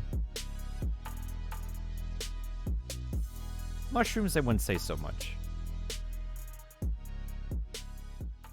Okay, now listen up. This isn't just about college students, obviously. I just wanted to use that as a caveat to the point that it utilizes two of the main sort of dietary choices of a college student. That would be American cheese and ramen noodles. There you go. You see, this is a dish that was created during wartime. Amazing flavors emerged. They utilized what they had, and what those things were like Spam, hot dogs, ramen, American cheese. It almost feels like a college student meal. And it's cheap. And this is but cheaper. So let's make this, shall we? I'm gonna make this very simple. Follow this recipe first, but understand that many of these beautiful ingredients can be changed to suit your wallet or preference. It's Agreed. very much of a use what you've got soup. Let's start by making our soup base. Combine 2 tablespoons or 35 grams of gochujang. Find this stuff at most grocery stores. 1 tablespoon or 15 milliliters of white distilled vinegar. 1 tablespoon or 15 milliliters of soy sauce. A small splash, big splash, of shirdashi, which is totally optional by the way. Finally, chop 4 cloves of peeled garlic, whisk together your base, then stir in your garlic along with 2 teaspoons or 10 grams of granulated sugar, and an optional 2.5 teaspoons or 10 grams of Korean chili flakes, mostly For your pickle. spicy Mix level. it together, and that's your base. Now here we have some lovely dried shiitake mushrooms. Get 2 ounces or 55 grams of those guys, place them in a medium-sized bowl, add 1.5 cups or 350 milliliters of filtered water to a saucepan, bring it up to a boil, and then pour that hot liquid all over your mushrooms. Cover so they're completely submerged,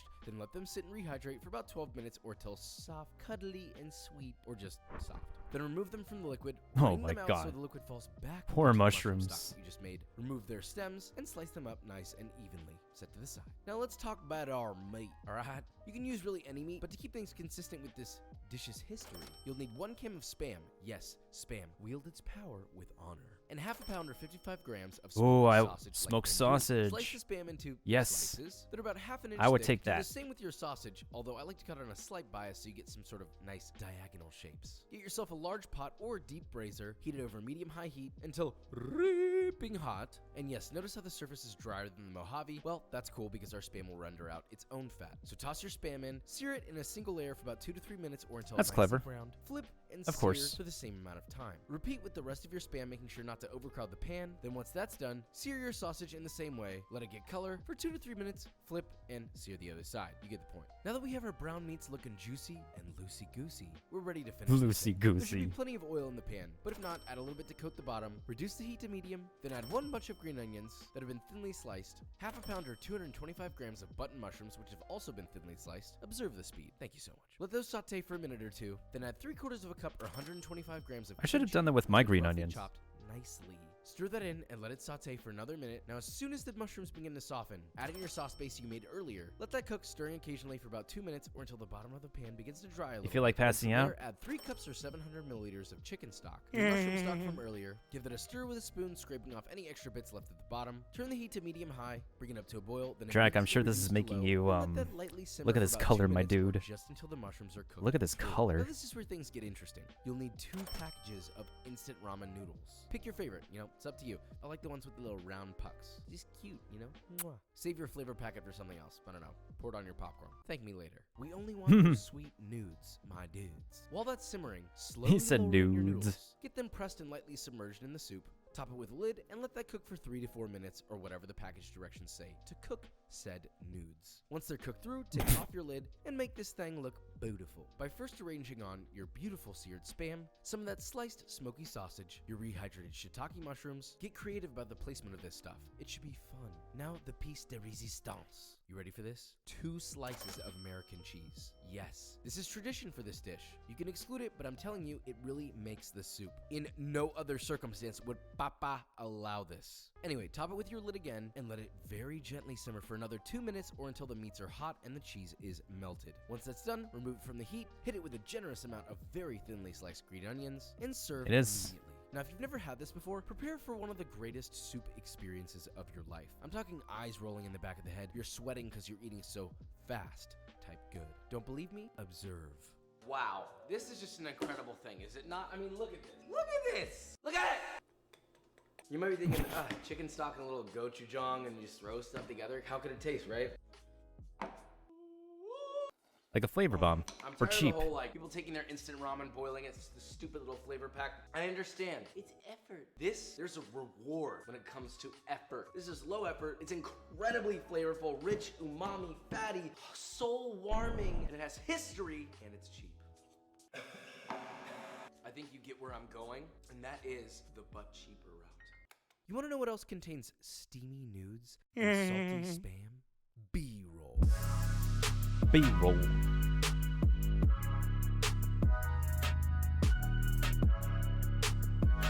Oh, my bad. Discord, please. Alright guys, and that is it. So we made our Korean army stew. Amazing, the flavor's intense. It almost has like that hearty, rich, slightly spicy Asian flavor that we all yearn to taste. Yet there's these other influences that come in and make it something even more special, despite how cheap they are. Like I said before, we're not limiting ourselves to having to be a college student to make this. Everyone should make this. But if you are a college student, This is for you. Stop complaining. Make this every day. And love life. So, with all that said, You hear that, if Drac? you You enjoyed hear this that? video or you learned something, leave a like, subscribe, and I will see you next time. Also, it's my birthday today, even though this is being uploaded way after that. But Papa worked on his birthday for you. Papa, love you so much, okay?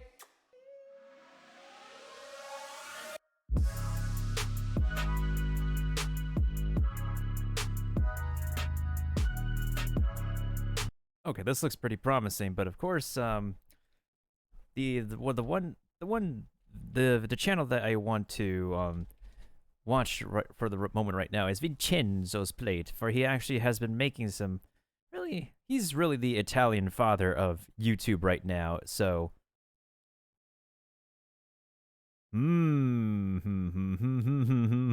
ho, here we go.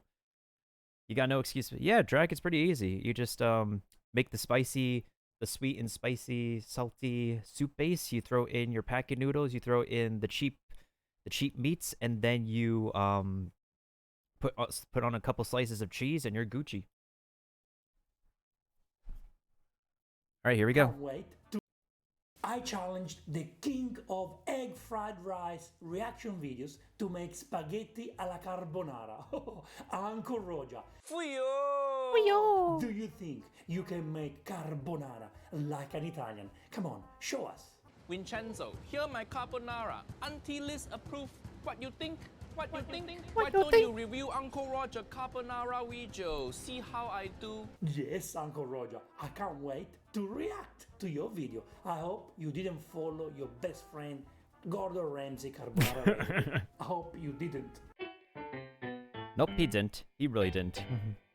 Hi, and welcome to Vincenzo's Plate, the place where we react to funny, good, and bad Italian recipes. I also actually watched. He has a video from several years ago of how to make homemade ravioli. I kind of watched his video as a little bit of reference to me trying to make my own ravioli. Is this one going to be good or bad? Hiya. This Italian chef Vincenzo Plate, he challenging Uncle Roger. Every video you do is egg fried rice, egg fried rice. Can you actually cook something else, or you only cook one dish? Huh? Maybe that's why Auntie Ellen left you. He insult my egg fried rice and my marriage. Okay, Vincenzo, in this video, Uncle Roger gonna make my own carbonara. Show you I'm not just one trick pony. The carbonara looked good. And what happened with the flame there? I'm very interested. Let's watch it together. Oh, hello, Auntie Liz. Uncle Roger back at your restaurant. This video is going to be good. Auntie Liz is a Michelin star chef, and her place, May May, it's a place you want to go to. I can't wait to get to London and eat her food. Because I need to use your kitchen, even though I've been fired from here 2 times now. Of course, Uncle Roger, you talk too much. You have to work hard in the kitchen, not talking. Yeah, can't seem to get rid of you, Uncle Roger. I hear this Italian chef has challenged you to make some pasta.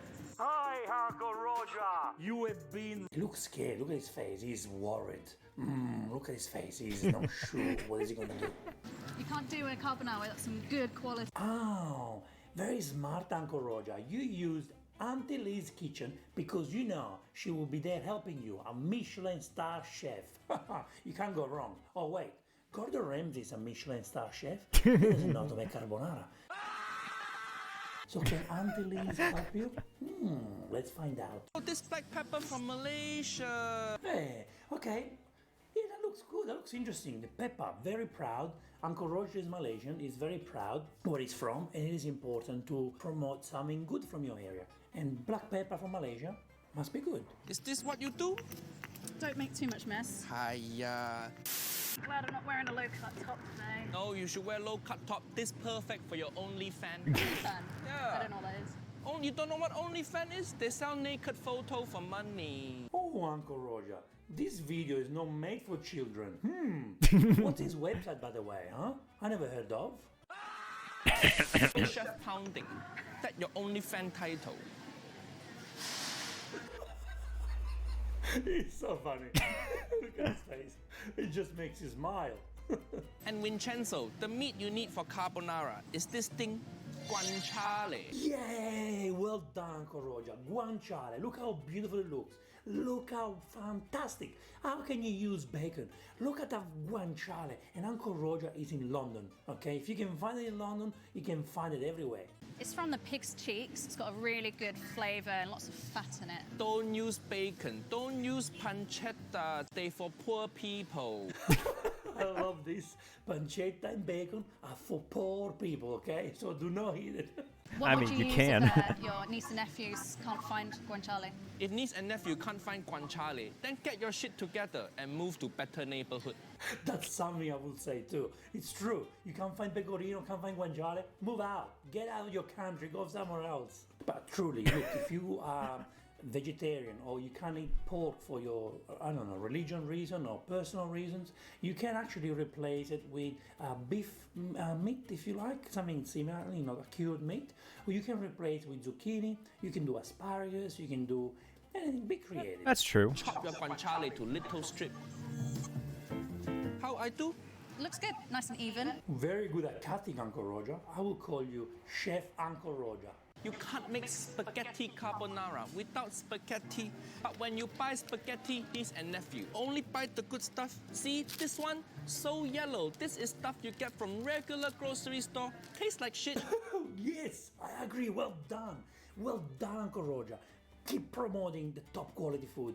This pasta is so orange, it looks like Uncle Roger's top. I don't understand. Why is the pasta so orange? Do not use these pastas when they are orange. Throw it out.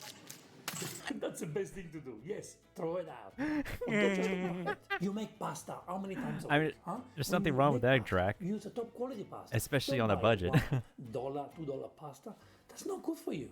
At this one, this the good shit. And Uncle Roger also prefers spaghettoni. Yeah, spaghettoni is my favorite pasta to use for carbonara. Nice and thick, square, nice, thick spaghetti. Yum! Regular spaghetti, because Uncle Roger fancy. You're fancy, Uncle Roger. What's the difference between spaghettoni and spaghetti? Oh, it's just thicker. Things are better when they're thicker. Where is this video going? What's going on under the table in the kitchen, huh? Uncle Roger trying to make family-friendly video. Uncle Roger is getting excited here. Can he still make carbonara? Uncle Roger, do you know how the Italians measure portions for spaghetti? You just go like that. Oh, but then if your hand's small, you eat less. Yeah. Auntie Liz very used to this motion. Uncle Roger, what's going on with you today? What's happening? Your channel is a children-friendly channel. What are you doing with your hands? I feel sorry for Auntie Liz. You worked so hard to become a Michelin star chef, and this is what you have to go through. I'm so sorry for you. Sauce. For the sauce, Uncle Roger loves to use either 1 or 2 egg yolk per portion, depending on how many baby chicken you want to kill. How can you react to him? Come on, it's so funny. All I want to do is laugh. I'm trying to be serious here, okay? Let me be serious. You can't be serious here. It's Uncle Roger. It's pecorino. Don't use parmesan, don't Who be edited this basic. video? Who edited this? Don't be basic. So good. Pecorino. Uncle Roger found pecorino. You can find pecorino. Use pecorino. Now mix it all together. I know this Italian food, but Uncle Roger like to mix with chopstick. That's interesting. I wish I can use the chopsticks the same way I do. I like mixing with the chopsticks. Well done. And some black pepper. And of course, the king of flavor, MSG. No! MSG, it doesn't belong to carbonara. You got the pecorino in there. You got the guanciale. They are so salty. How much salt do you want? MSG. It's a crazy idea, Uncle Roger. Crazy idea. Don't put too much because guanciale already quite salty. What's going on with Uncle Roger? This guy puts MSG in coffee. He loves MSG so much, and he's telling us not to use too much. I don't know what's going on with him. He must be getting too old. I think he's getting old.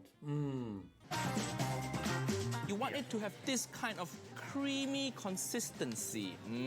Wow, that's very thick, Uncle Roger. That's very, very thick. That's good. When you mix it with the pasta water, it's gonna come out fantastic. But show me the inside. I wanna see how inside is like. Show me the inside. What is your cameraman doing? Come on. Do you want to eat this raw? No.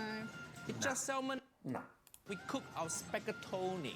Boil a pot of water. Usually, we salt our pasta water with regular salt. But for Uncle Roger, I salt my pasta water with MSG. Just use feeling. That makes sense. That makes sense because MSG, it's gives flavor.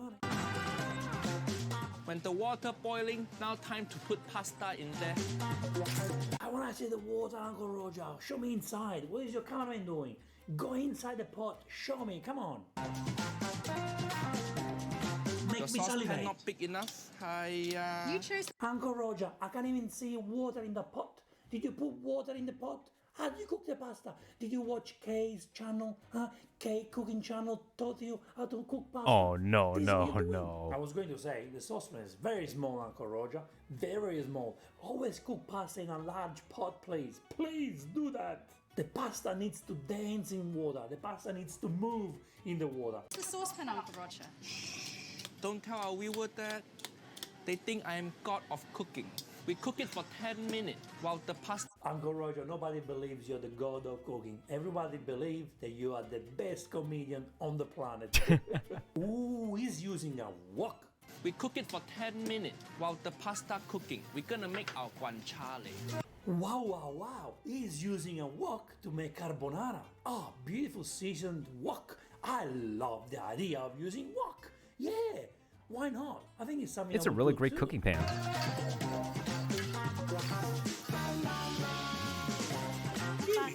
He's pretty good.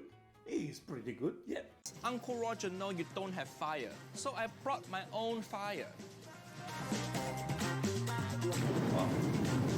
What is he doing with that? What is Uncle Roger doing with fire? Give the guanciale some wok hay, make it more crispy. Oh, this is insane. Wait. So the wok is not making the guanciale crispy enough. So Uncle Roger is going on with the fire, burning, making the guanciale crispy. Great idea. Risky. When there's 2 minutes left of your pasta cooking time, take some of your pasta water. You want that starchy water for later. Correct? Yes, well done, well done. Auntie Liz must have told you this, Uncle Roger. And the water have MSG also. Have you had MSG pasta? No, I haven't actually. This is going to be a first. So I'm so glad, Michelin star chef. Thank you. I mean, who wants to eat MSG pasta, right? But I am interested to try. this is going to be a first. It's always the first with you, Uncle Roger. First is always good. Uncle Roger, remember my first time? Full of awkward and crying. Hopefully this first I don't think he was talking about MSG. pasta done cooking. Take it out. And this the only time Uncle Roger will use colander. Uncle Roger is using a colander. Can you believe it? The king of egg fried rice who never uses colander. He is using colander. But that's the right thing to do, my friend, for pasta. So well done. Pour in your pasta water. Yes, so he put pasta water in there, so the pasta keeps cooking in the wok, and at the same time, when you put the egg doesn't create scrambled eggs. Now pour in your carbonara sauce. Did he switch off the stove? I believe he did. He didn't say it, but I believe he did. I do want to believe so. Uncle Roger, in this video I can't see the food. Where is the food? I want to see the food. This is suspicious. Are you trying to hide what you're doing in the pan? Huh? Show me the inside. I want to see how creamy it is. Oh, look, I can see from the tongue, looks creamy. Show me how creamy. Please, Uncle Roger, show me. And now it's ready to be served. Yum. Yum, Uncle Roger. Well done. Yeah, looks good. The spaghetti looks good. They look creamy, no scrambling. The guanciale is cooked very well because you use the fire. But see, it looks fantastic. Sprinkle in more black pepper. Yes. Shred in more pecorino. Ooh, very generous. You got MSG, you got guanciale, and now you got plenty of pecorino. Is he gonna put more MSG on top? Here you go, Uncle Roger wok hay MSG carbonara. Yes, I love the name. Uncle Roger wok hay. Yes, and I'm gonna try to do this. wok carbonara. It's probably the future, the way to go. It looks fantastic.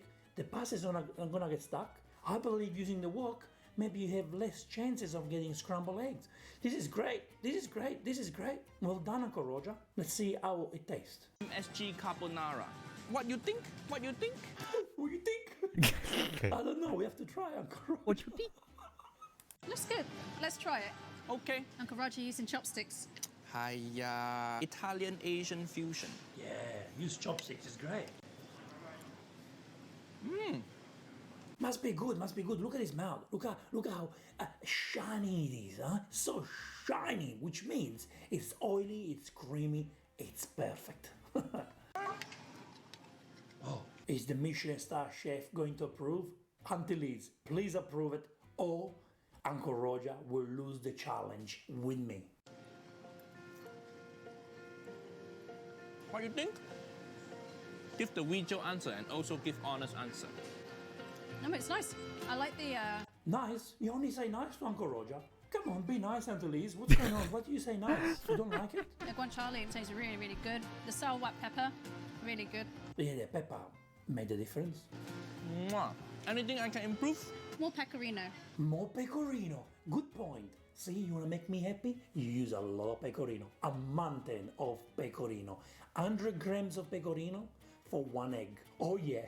Oh yeah. I love it. If you use MSG, maybe Take less. that clip out of Pecorino context. makes the cream. You could. Oh, I make forgot it YouTube has a little clip bit creamier, feature. Uncle Roger. But you know what? It looks fantastic anyway. Vincenzo, all your video is Italian food, hiya, so boring. I sure all your children sick of your Italian food now. They want to eat something from different culture. Vincenzo, Uncle Roger challenge you to make egg fried rice. It looks simple, but it not. So many people fuck it up. Uncle Roger, you are challenging me? Challenge accepted. I love egg fried rice, and I'm gonna make the egg fried rice you have been dreaming about of your life. I'm gonna make your nonna style egg fried rice. Oh, You're gonna say to me, it reminds me of my nonna's food. But what if I'm also going to make an Italian egg fried rice? What do you say? Me protecting my food? I'm gonna bastardize your food. And I wanna see how you feel, how everyone in Malaysia will feel, to do what always hurts me. I'm gonna do it to you guys, okay? I'm gonna make you 2 versions of egg fried rice. And then you tell me which one is best. Remember, don't be like Jamie Oliver. Don't use chili jam. No. No chili jam. We use real chili for real people. At the end, the carbonara looks pretty good. But let me ask you, did you make it or did Auntie Liz made it, huh? I don't believe you made it, Uncle Roger. Have you got behind the scenes footage to prove that you made it, huh? Next time I challenge you, I would prefer if you do it by yourself without the help of a chef. And then we can talk. Oh, thank you so much for watching these videos, guys. I had so much fun collaborating with Uncle Roger. Great channel. Go and subscribe. It makes you laugh, smile. Any time of the day you feel a little bit down, you go and watch him. You are happy, you go and watch him. Spread Not the for love. children, And but he's he so is funny. His character, it's great. And he's funnier in real life. He's such a nice guy, okay? But the next video I'm releasing, it's egg fried rice, made by me, just for you. And Uncle Roger is going to review it.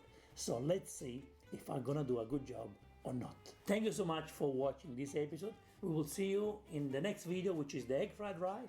E ora si mangia. Vincenzo's plate. Love you. Go and check out Uncle Roger. The links are in the description below. Okay, so let's see. Did Uncle Roger actually have a video of him actually reacting to... Let's see here. Uncle Roger. Okay, he already watched that. I actually see this, like Alex actually, whatchamacallit. That chef, Alex used to call himself like a different YouTube channel, but then he just simplified himself to be Alex, and oh my god, this freeze frame. I love pausing on videos for these amazing freeze frames. Oh, these freeze frames, I swear, my dudes.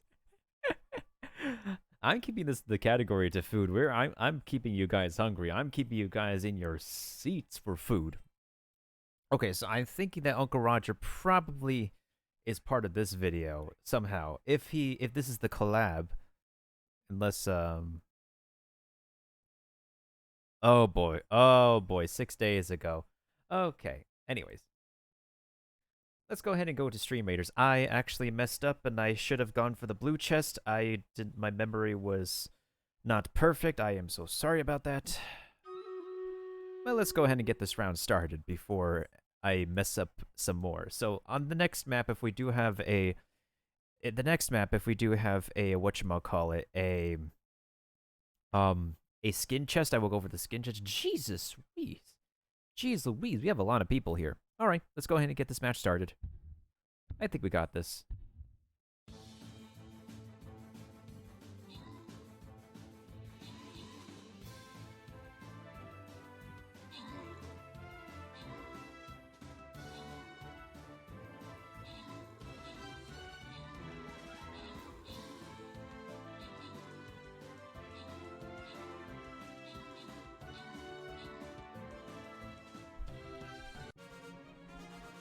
That was easy. Okay, then. Alright, Kiba's the one who's here right now. So I did promise, like, subdue with the next prize because they landed the same amount of kills as Kiba. So, thank you to Miss Mel. Welcome in, Miss Mel. Ooh, I love your profile picture. It's so cute. It is so cute. It's, like, so pitiable. It's so adorable. What's going on with my voice? Hello. And Sequos, thank you for 5 assists. Subdue for 4 kills, 3 assists. Miss Mel for 6 kills. We said that already. I don't know how to pronounce these bunches of letters for 3 assists. Flarks, welcome on in with 4 kills.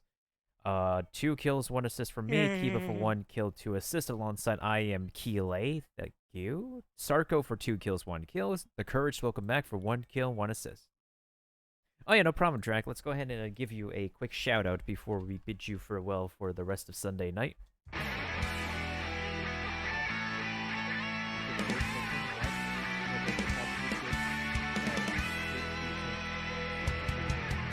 Yo, thank you for the host, Narukami. Hope you're doing well. Excuse me. Oh, I feel so gross after I ate that Sonic drive-in. Oh no. Oh yeah, my name's Vicente, the guy with the girl character. What is Zero? What the fuck is that? Yeah, that's hot. What the fuck is that, dude? What the fuck? He's trolling. We need to it's troll Jack. back. I didn't see that it's Jack, dude. I thought it was a fucking YouTube video, dude. Welcome to the club, Jack. For a second. Don't leave. Don't leave us, please. You've been gone for 57 miles. Join the chat really quick. No, don't join the chat. Hashtag join the chat. Stay here with us, please. You've been gone for 75 years. It's been so long. It's not me, man. It's the thing. It's the thing. That thing just chose that clip. All right, you'll. All right, let's make it even. Let's see what this thing does for me. All right, let's bring up a clip from me. Let's see what this thing does for me.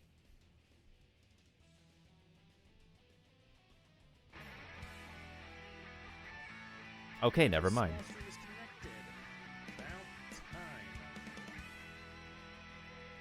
Ow, ew, who's this nerd? That's not so bad. Who is this nerd? Who the heck is this nerd? How's everybody from small streamers connected? Oh man, my volume was really low.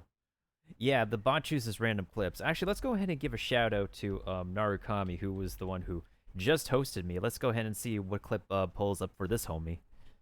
If anybody hasn't checked out Narukami yet, he is a OG gacha gamer. He's a chill streamer. Learn it overnight or anything. He's a teacher from Japan, and he's also an OG gaming geek. Pretty chill dude to talk to. And if you stay up during DGen hours, he's around during the DGen hours too, because of, well, time zone stuff. He's also, I would say, like a fellow thick brainer. He's got that probably's got that over 200 IQ gacha gamer brain plays. Anyways, back to the stream rating. All right, and Drac, I suppose I'll catch you around either on Tuesday night on Discord for the community hangout, or when Inazuma comes out for Genshin Impact, which we're gonna have to. What the frick are we doing here?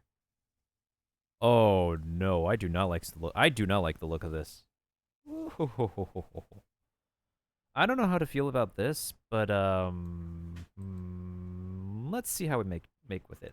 All right. Anyways, back to Vincenzo's plate with egg fried rice. Vincenzo, all your video is Italian food, hiya, Italian so food? boring. Vincenzo, Uncle Roger challenged you to make egg fried rice. It looks simple, but it not. So many people it up. Remember, don't be like Jamie Oliver. Don't use chili jam. Uncle Roger challenged me to make egg fried rice. And here it is, Uncle, the real authentic way with MSG. But I've also bastardized egg fried rice. Everyone bastardized Italian food. You do want to watch this video until the end. Ooh, he's got the walk.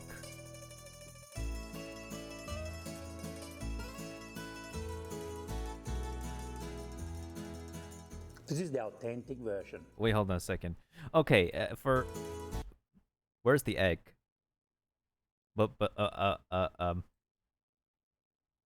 the egg? Where's the egg? Where's the egg? Am I looking correctly? Where's the egg? Where is the egg? I'm looking for the egg, and I'm having a hard time finding the egg from first-hand appearance. I cannot find the egg. Where is the egg? I need to hydrate. I can't find the egg. Can somebody tell me where the egg is?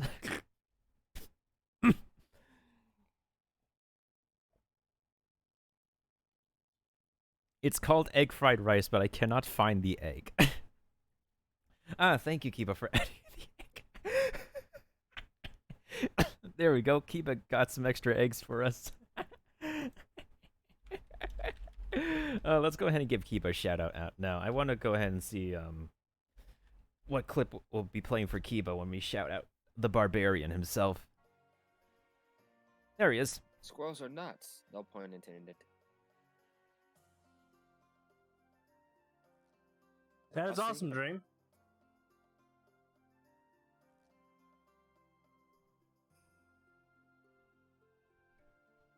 Hey, there's the raid for me. It sounds like a raid going on. Yeah, Nintendo's raiding you. Thank you for the raid. Now, if you It's all good, Kiba. It's all good. We could play a clip from anybody regardless. Damn. All right, let's go and see what the heck happened to the egg. Did it just disappear? Did it just melt into the rice? Let's go ahead and watch the video. I'm curious. This is the authentic version. This is the bastardized Italian-style version. Hiya.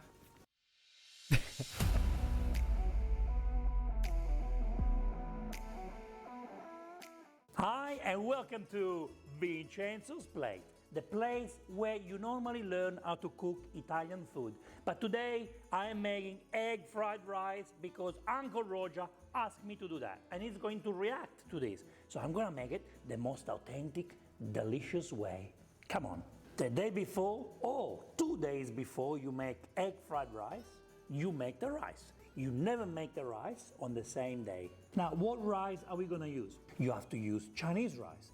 But normally Chinese rice comes in big bags of 10 kilos. So I went to the Asian grocery store. I spoke to the older lady in there, you know, the one with experience. She was so lovely, so nice. And she said to me, look, you don't make fried rice every day. What you need to do, get the Thai rice. Oh, so get the Thai rice, which Interesting. is this one, and it will taste fantastic. Hmm. So this is what we're using today. What we also need is some chicken stock. Uncle Roger says chicken stock make the rice taste better. So if you're making a risotto, an Italian risotto, we don't wash the rice because we want the starch from the rice. But this is Asian cuisine, okay? You must wash the rice. That's correct. You take all the bad stuff out, okay? Now we are going to cook the rice in a rice cooker. So let's put the rice in the rice cooker. All right, so what we do now, we cover the rice with a chicken stock, Great idea. just until we cover it. I approve. Now we put the lid on, go on cook, and the rice cooker will know when the rice is ready. After a few minutes, remove the lid and we can stir the rice.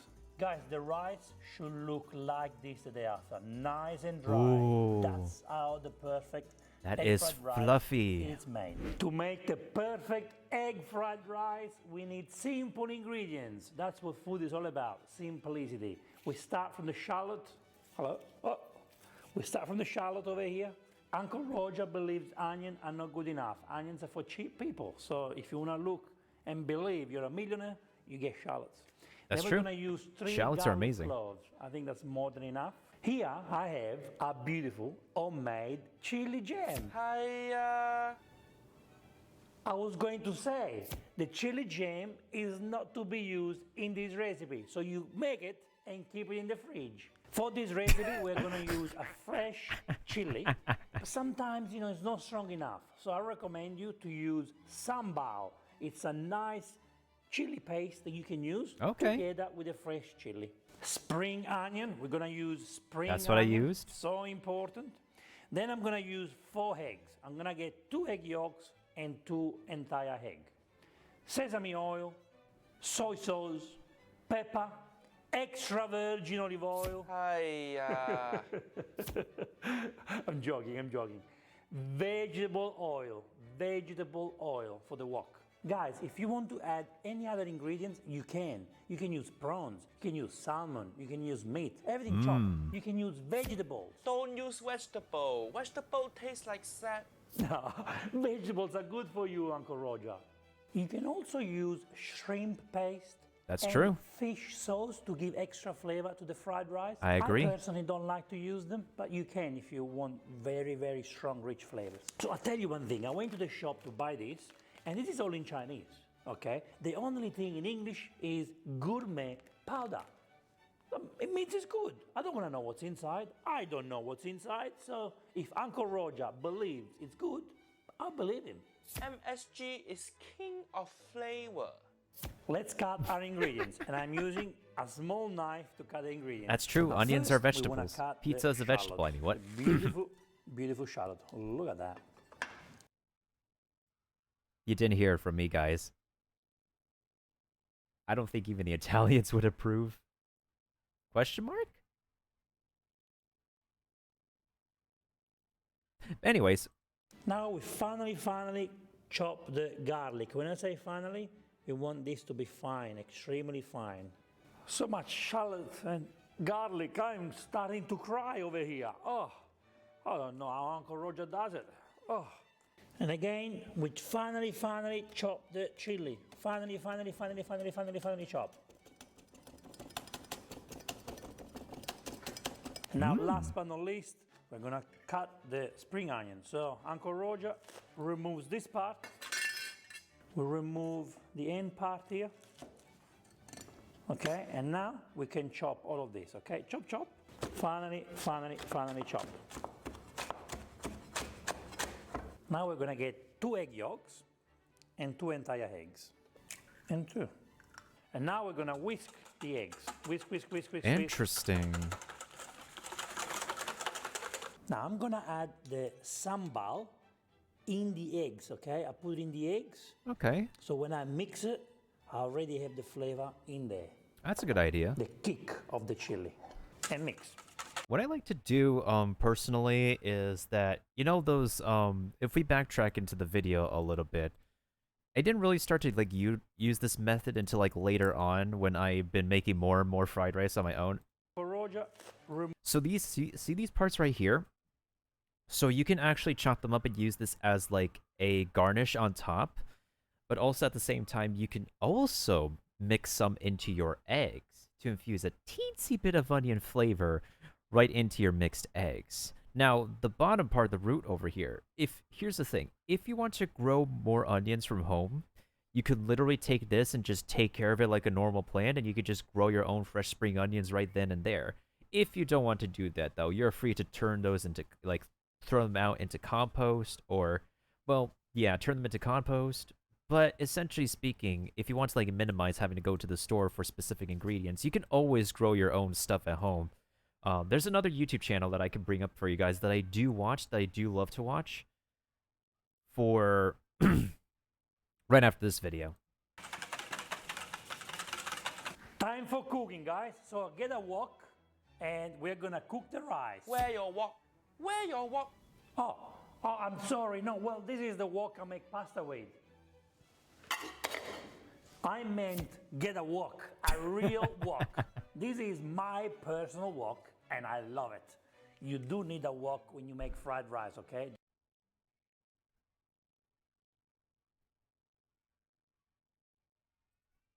I have questions, Kiva. For the last 2 messages you sent, I have questions.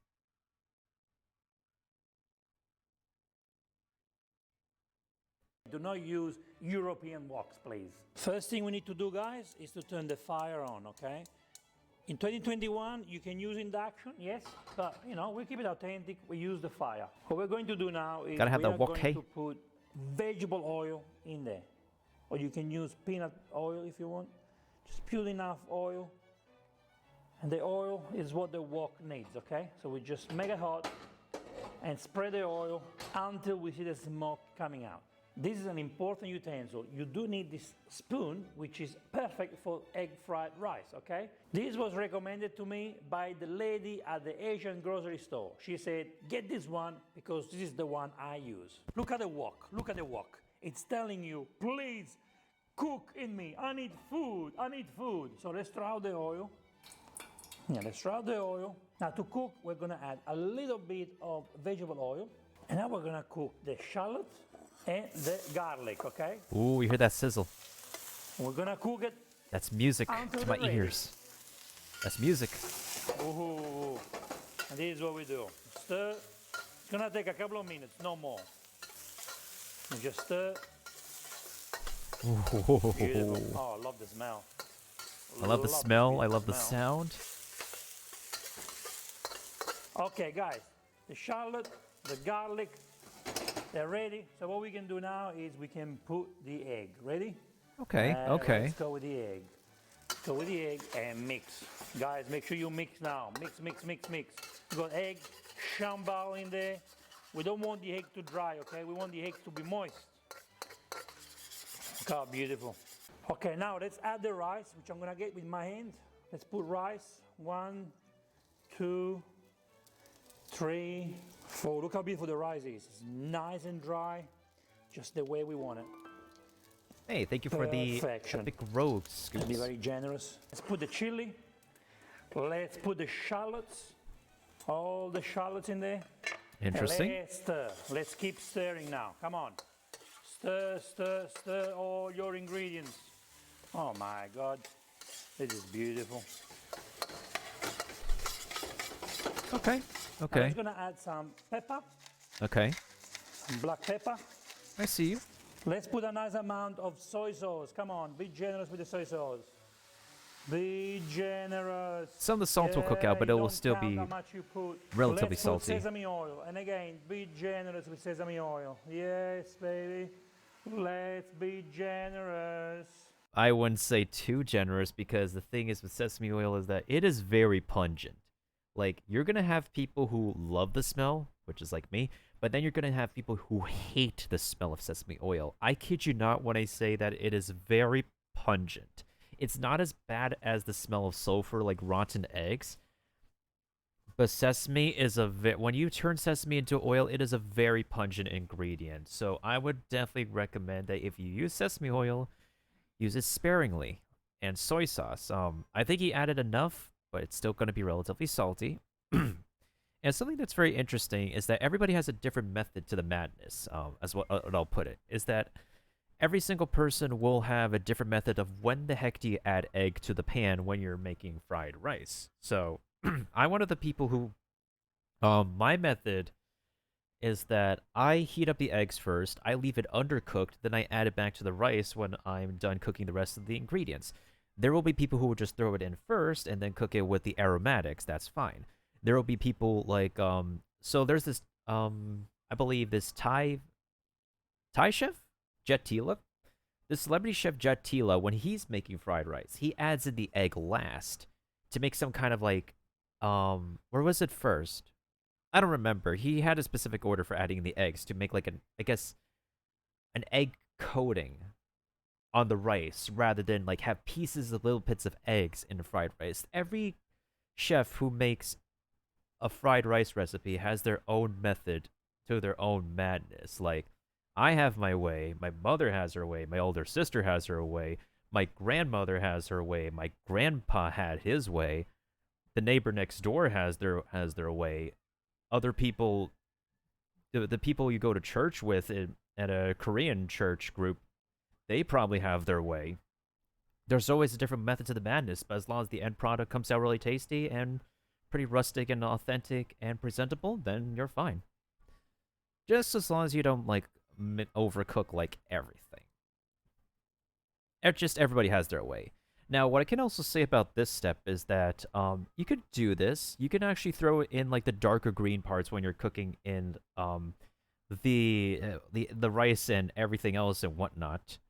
This is totally an optional step. I personally like the rawer, yeah, that's a word, rawer taste of the darker parts. But you can kind of cook it down as well. The main risk you run of cooking every part of your aromatics in the pan is that you might have a chance, if you go overboard, to burn it.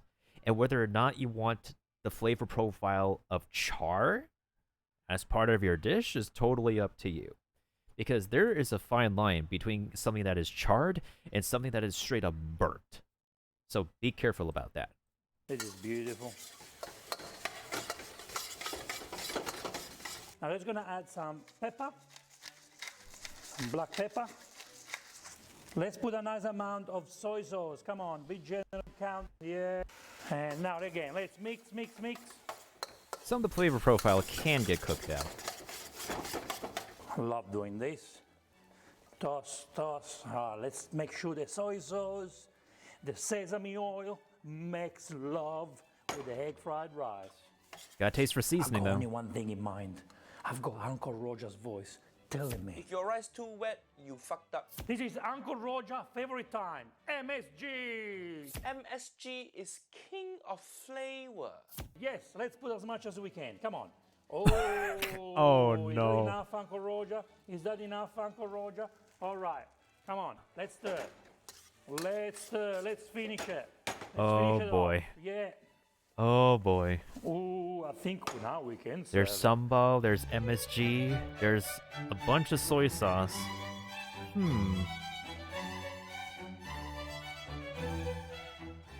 Time to plate this beautiful egg fried rice. Ah, yes. Look how nice it is. Look how lovely. Look how lovely this fried rice is. I wish I put some prawns in there. Oh, I really wanted to make this with prawns. I love prawns. That would really be a really good ingredient. Let's see if MSG took this to the next level. Let's see. I think the egg literally just melted. I think it literally just melted into the rice because I cannot find the egg. Where is the egg? Where is the egg? Like, I get it. You like to mix it with the sambal and the green onions, and you have, like, the chopped chili in there. But where is the actual egg? What I like to do, alongside other chefs, is make sure, like, if an ingredient is the star of a... If the ingredient is the star of a dish, you have to make sure it's visible. Like, whenever there's like a Chinese restaurant that opened near the train station on campus that I usually go to, and I would always order a I never like order their fried rice or anything else there. Sometimes I order the dumplings, but most of the time I go there, I always ask for this noodle called a hufen, and I always order the egg one because I always I'm very curious to see like who would be cooking that day, who would be preparing the egg and whatnot. And boy, oh boy, am I never. I was never disappointed. They do a pretty good job in making the fried noodle dish the way it is. I tend to ask for like less oil because of course a lot of noodle and rice dishes tend to get very oily, and they're pretty generous on that. So I'm pretty grateful for that place to be around near campus when I used to live the college life. I should probably like maybe one of these days if we're like doing another recipe video, I could probably do my own huffin. That would be a pretty nice nod to my college days in all honesty. Maybe I should actually try cooking with sambal at some time.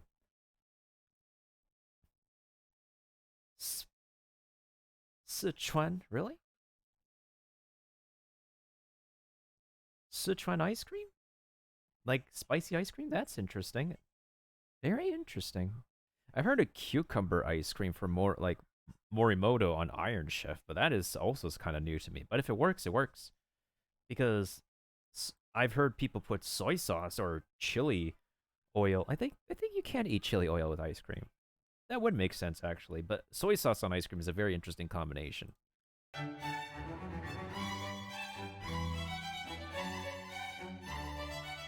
All right. Now, can you see? Can you see the rice? See? I can see the rice. They're not stuck together. It's not wet. It's dry enough. This is something Uncle Roger will be very proud of. There's the what egg. Uncle Roger wants to see. Love it. Everyone is bastardizing Italian food. So today I am bastardizing egg fried rice. And I am very sorry to do this. I do not want to do it, but I have to do it. So I'm going to replace sesame oil, soy sauce, and MSG with Italian homemade passata, tomato passata, and my white powder of choice, pecorino, my Italian MSG. Let's see what it's gonna taste like. Oh Okay, boy. guys, Oh here, boy. Now what we do is no soy sauce, no sesame oil. I've Oh got 8 no. tablespoons of beautiful Oh passata. no. Let's put it there. Oh, hello. Let's put it. You wanna put more? Put more. Let's put more. Come on. Here we What go. is going Egg fried on? rice is becoming What a is passata. going on? Well, you know, Oh, if that's no. what you think it is, that you have to change the flavors of a cuisine because of your taste buds, then what? Italians will be doing this? Now it's time to add the pecorino, the MSG of Italy. Let's put there. Is that enough? Let's toss. And let's serve this beautiful egg fried rice. Look how wet this is. Huh? This is basically what Uncle Roger doesn't want to see in. Oh my god, this is hard to watch. Hey, what's up, Nova? Oh my god, this is hard to look at. Oh my god, even Drac would want to vomit if he was here, I swear. Sheesh. That'd be looking kind of. Here's the thing, like we've had a tendency, if we wanted to put tomato anything in fried rice, we would use ketchup, because we have like an omelet fried rice where we use like ketchup fried rice. But this is something else. This is really bastardized. Egg fried rice. Oh no! Oh no!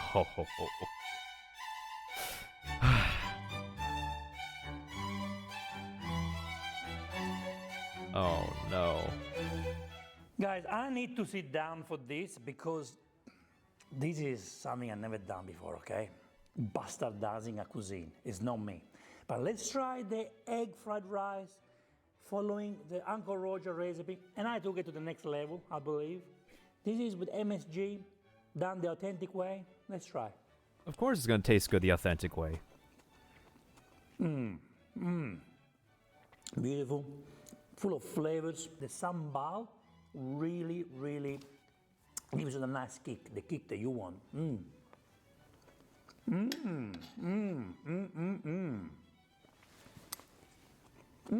I love it. How can you go wrong with such a beautiful, simple dish? You can feed the whole family with this, and it's yummy. Now let's try the Italian version. It's not a risotto, it's egg fried rice with passata and pecorino. Let's see.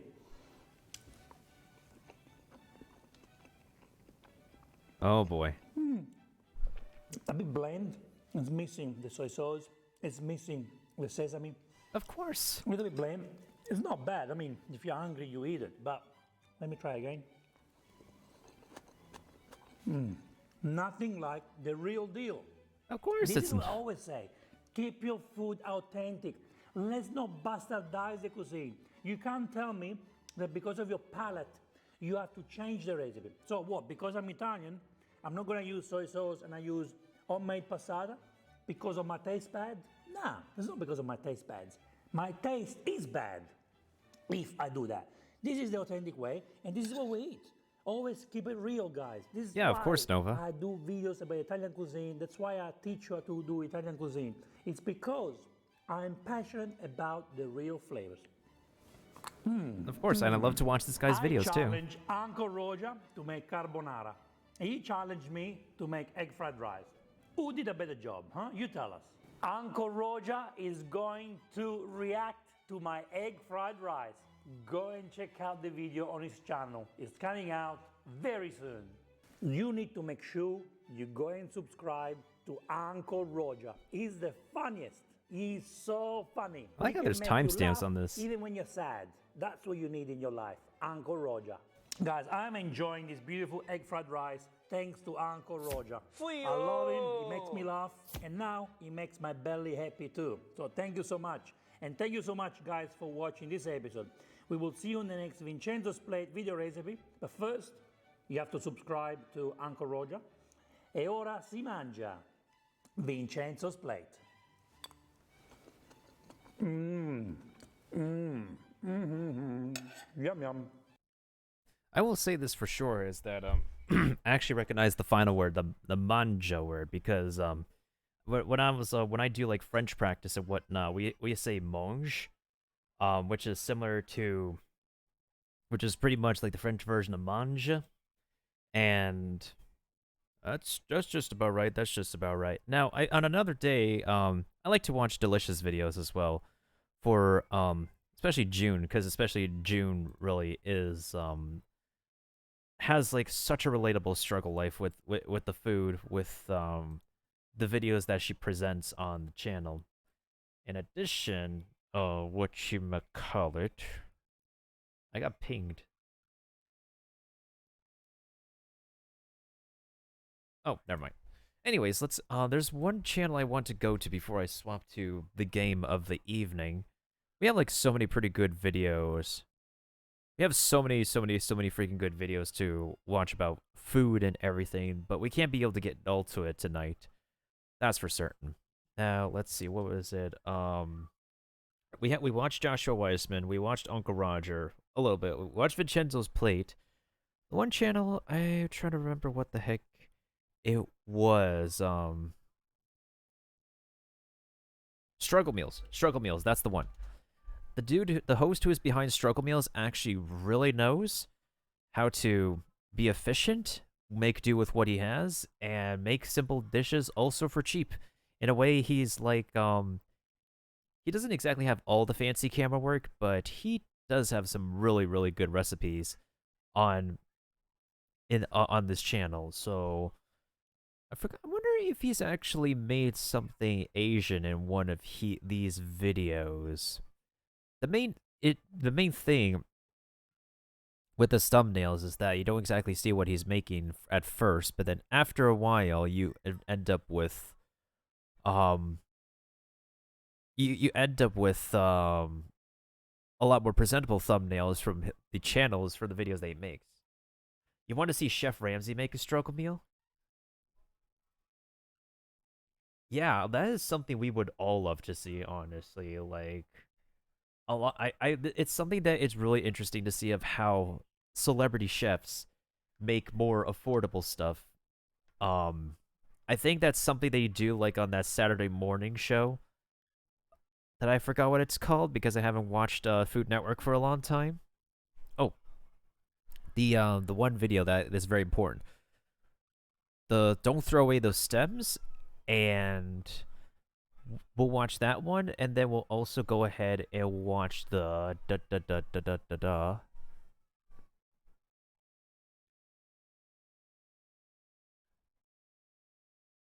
He has a lot of dishes, but I don't exactly see. I don't see too many Asian style dishes.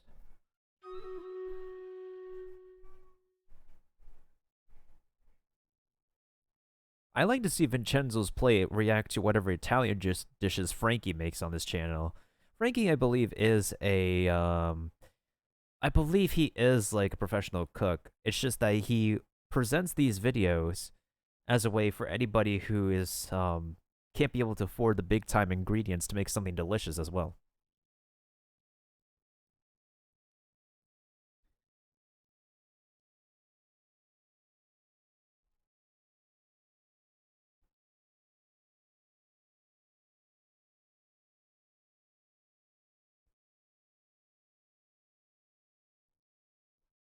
Okay, let's go ahead and get the Stream Raiders battle started first.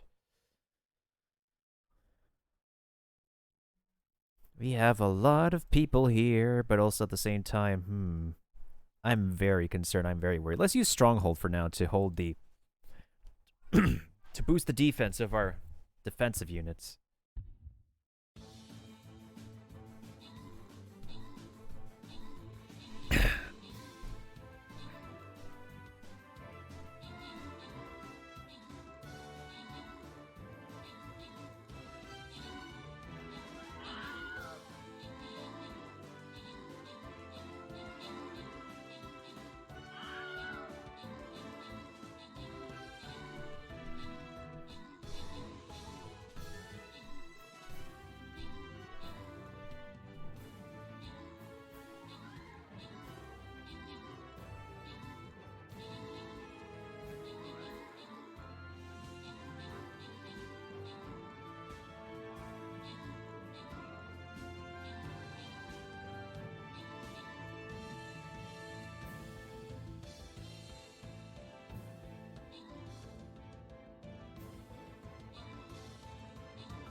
Oh, sheesh. That was ridiculous. Okay, I'm gonna go ahead and randomize the other one.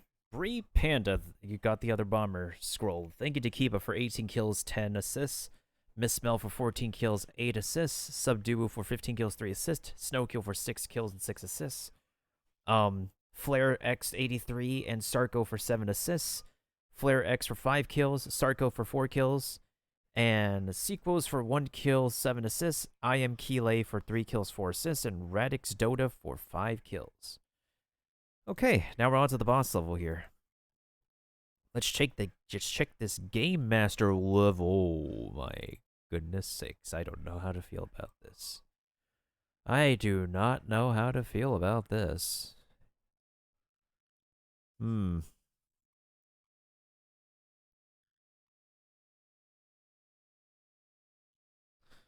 I guess I'll put my paladin here for now to hold the front line. But I do not like the looks of this at all. Well, here's what we're gonna do. Here's what we're gonna do.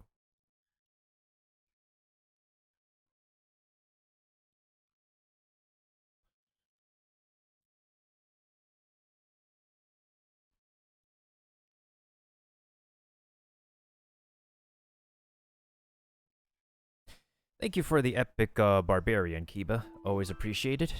Alright, let's go ahead and watch some Frankies before we go ahead and swap for the evening.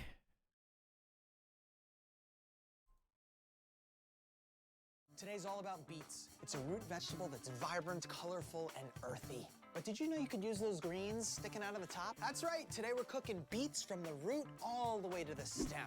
There's zero waste, and honestly, it makes for like a more complete dish. Get ready to drop the beet. Oh, life can be a struggle, but a good meal doesn't have to be. Nope. We can make creative, nutritious, and inventive dishes that won't break the bank. Welcome to Struggle Meals. Gotta love struggle meals. We are gonna make a warm beet salad. We got your standard beet, we got your golden beet. Obviously, these are the roots. But look at the stem up here. Look at all these leaves. We can saute this down and treat it like Swiss chard. This can literally be the salad with pieces of beet on the inside. We're gonna roast them. All the flavors are gonna be intensified and forced back into the middle. It's gonna be fantastic. And it's super Oh yeah, easy. I can So see let's it, prep. Kiba. Like that, and we're gonna save I don't want these. to watch that. Boom, just like this. We got all our beets, and here is the technique. The beets are on the foil. We'll bring up some sides, hit it with a little bit of olive oil right on top. This helps the salt stick a little bit, and some pepper. It's very earthy. It has plenty of vitamin Into the B oven, too. 35, 45 minutes. The beets came out of the oven. Now I'm just gonna quickly chop up an onion so it can sit in a little bit of vinegar. 1 tablespoon, 2 tablespoons. Let's heat up the pan.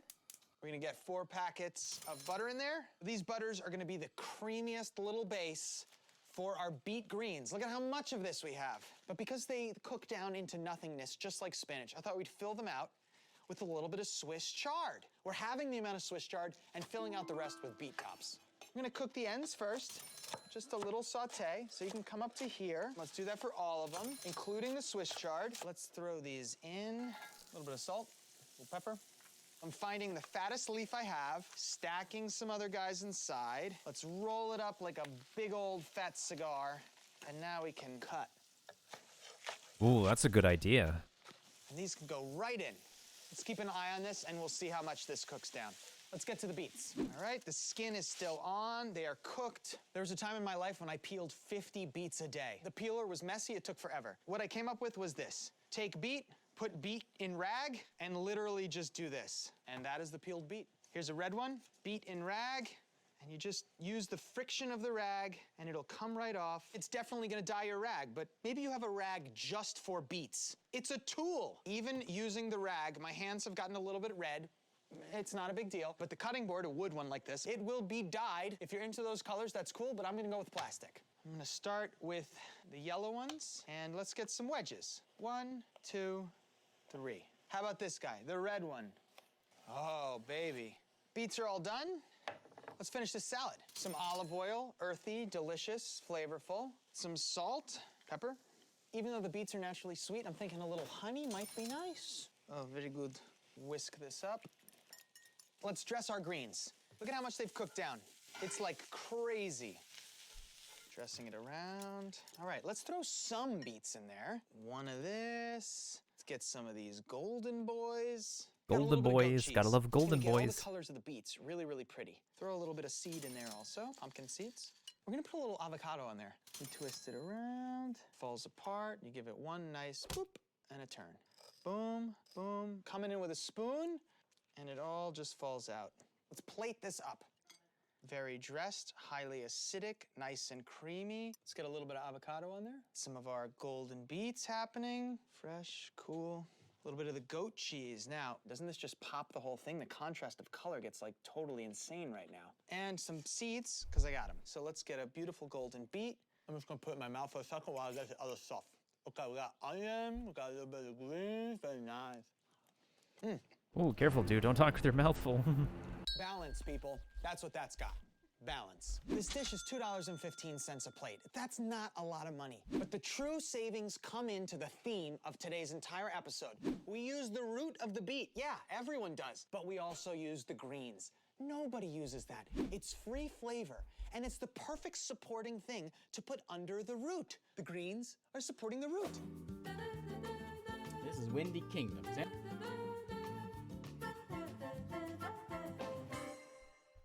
I hate avocado, to be honest.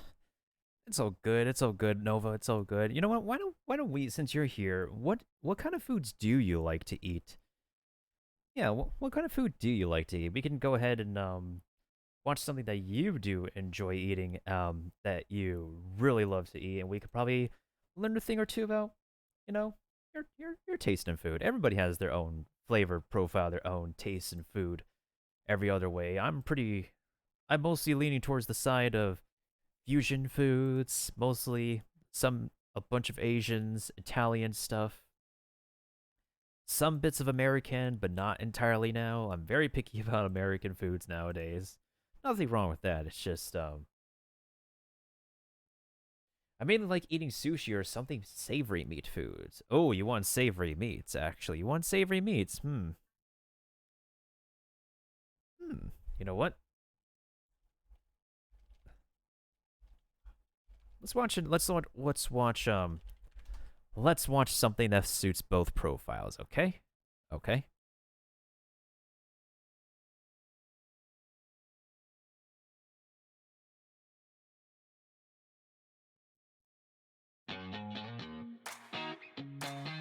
Welcome back to Suvita Everything, guys. As you can see, I have Master Chef Hiro here with us today.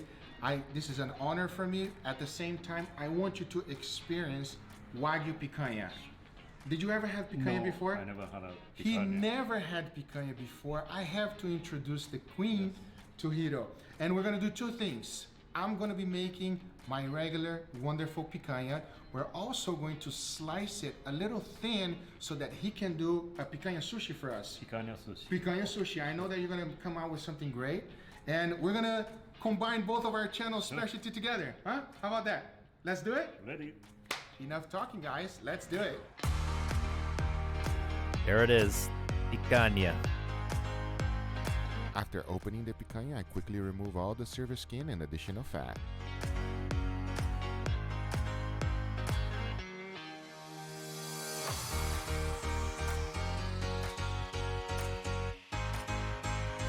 Then I cut out 3 different steaks for Hiro to try as sous vide, which was obviously cut with the grain. And cutting against the grain. And for Hiro to make some sushi for us, I cut a few steaks for him against the grain. Oh my god. I need to pause the video to actually literally marvel at the marbling of this meat. That's Wagyu for you. It's pricey, but it's a one-of-a-kind experience to have. Anyways. And to go right on top of our sushi picanha, I cut it out some extra thin slices.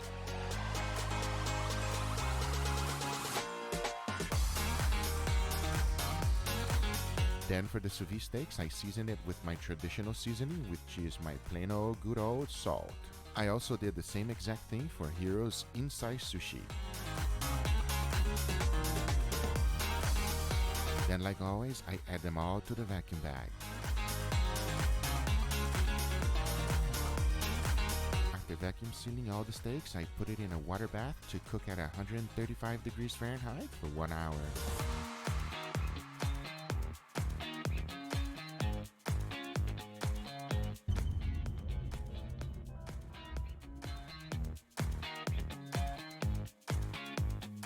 Ooh, look at that color right there. After 1 hour had elapsed, I open them and dry them so that we can get a wonderful sear. Oh yeah, of course. Moisture is the enemy of searing. I know it doesn't look that good right now, but watch this.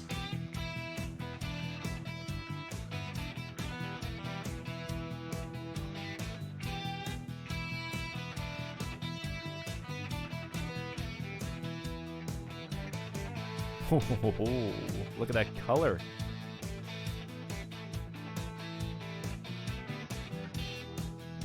Oh, that juiciness. Yo.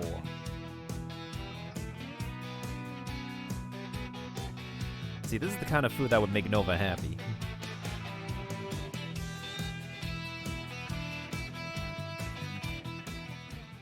Please, Hiro, I have had many picanhas. I know it's your first time.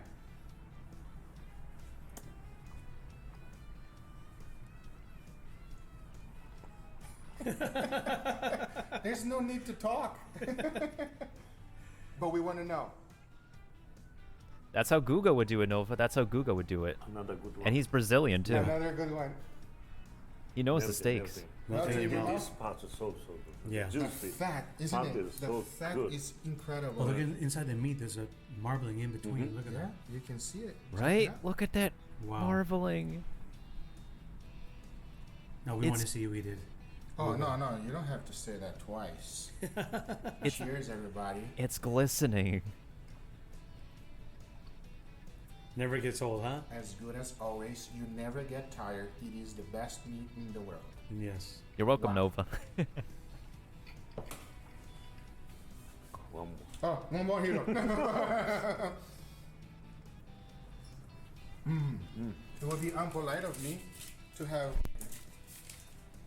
second new friend not give it a try. Please. There we go. Look at that. My friend, please try it. Thank you so much.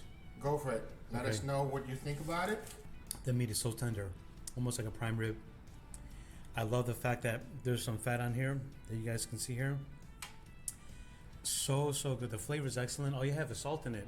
That's it. So simple. Nothing else. Picanha, only salt is the traditional Right, way. but you don't even need to add any additional salt because it's got the salt inside. Exactly.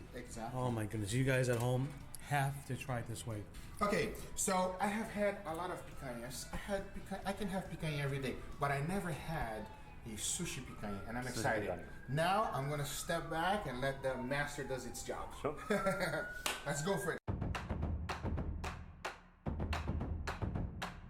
The first thing Chef Hero did was cut it in thin slices and pat them dry so that they can go inside of the sushi roll.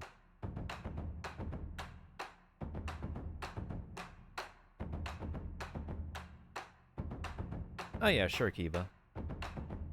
We'll be at the 4-hour mark Right after that he video. rolled it and made a beautiful Wagyu picanha sushi roll. Ooh. Ah, he's going to sear that.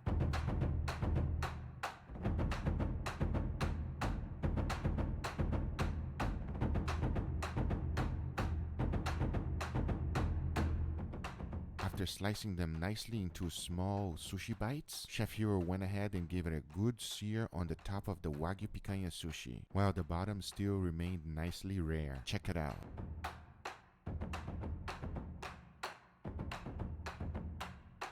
Then to finish it off, he seasoned with flaky salt and garnished with beautiful green onions. Ooh. That's luxury right there.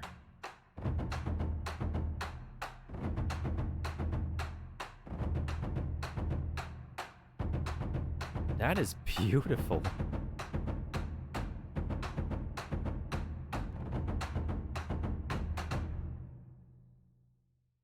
Thank you. Thank you very Thank you much. so much for this wonderful treat. It is my dream come true, everybody. Okay, can we go? Sure, Can we let's go, please? Okay, let's sure. Can I go? I go first? Yes, please. Okay, thank you. Wow. Look at that. My two favorite things combined together, everybody. Picanha and sushi. Okay, I'm sorry. I gotta go.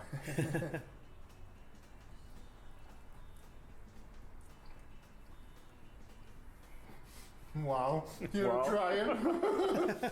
Oh man, that's good.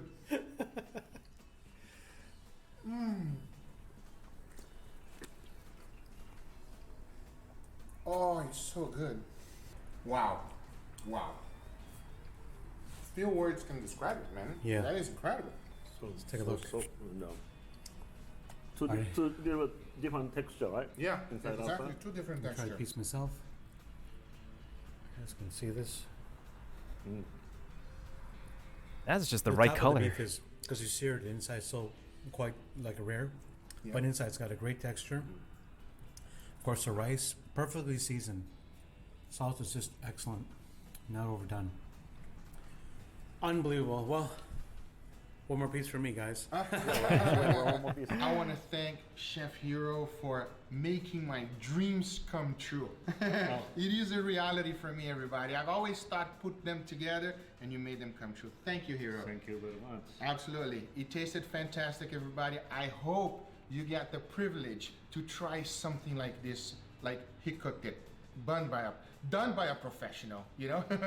Anyway, guys, I hope you enjoyed this video. Once again, Hero, thank you so much for inviting me. Guys, please make sure you check Hero out in the description down below. I'm gonna put his channel so you guys can go give him some love, please. If you do enjoy this video, let me know in the comments down below. Give it a thumbs up. If you're not a subscriber, be sure to subscribe for future videos. Remember, if you are interested in anything I use, everything is always in the description down below. Thank you so much for watching, and we'll see them very soon. Yes. I like that. We'll see you guys very soon, everybody. Take care. Bye-bye. We got my wonderful nephew here. Oh, there he Thank you is. for being the cameraman There's today. Angel. I appreciate it. Now he's gonna get to try. Okay, okay. Look at that. Okay, look at that. Look at that. Look at that, everybody. Hold on, I need to focus.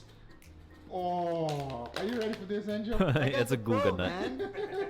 He's a pro. Hiro, he's not kidding. Thank you, Hiro. You're awesome. Thank you. Please. Okay, go for it, Okay. Angel. I know you want to try it.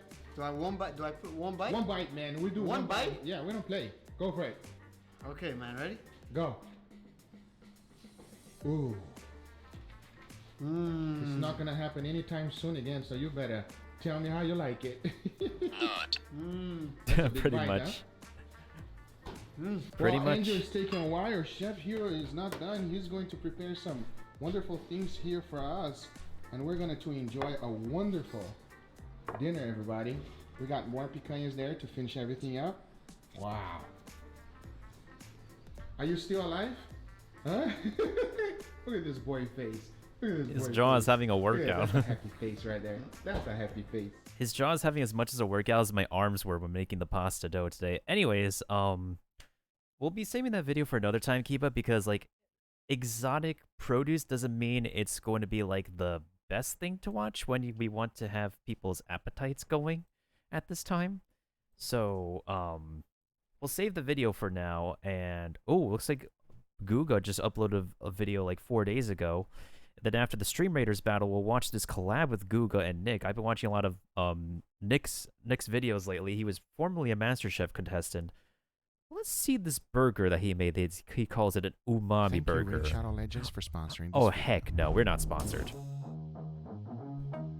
Oh, that's actually salivating right there. That is sinfully salivating. If you go to like Japan or Korea as well, they got like burger joints out the wazoo too. At specific locations, they do have burger joints out the wazoo. Anyways. Oh my god. It's undeniable. Burgers are amazing. Everyone loves them for many different reasons. Whether you like a juicy burger, a fatty one, or a monster one, burgers will make anyone smile. Yes. But then it got me thinking, can we make burgers even better than they already are? Sure. I've done that to steaks. And today my goal is to find out if we can make that happen. There's nothing wrong with that, And Nova. here we have our 3 contestants. A few of them you might be familiar with, others not so much. The first Oh no. No. Get this out of here.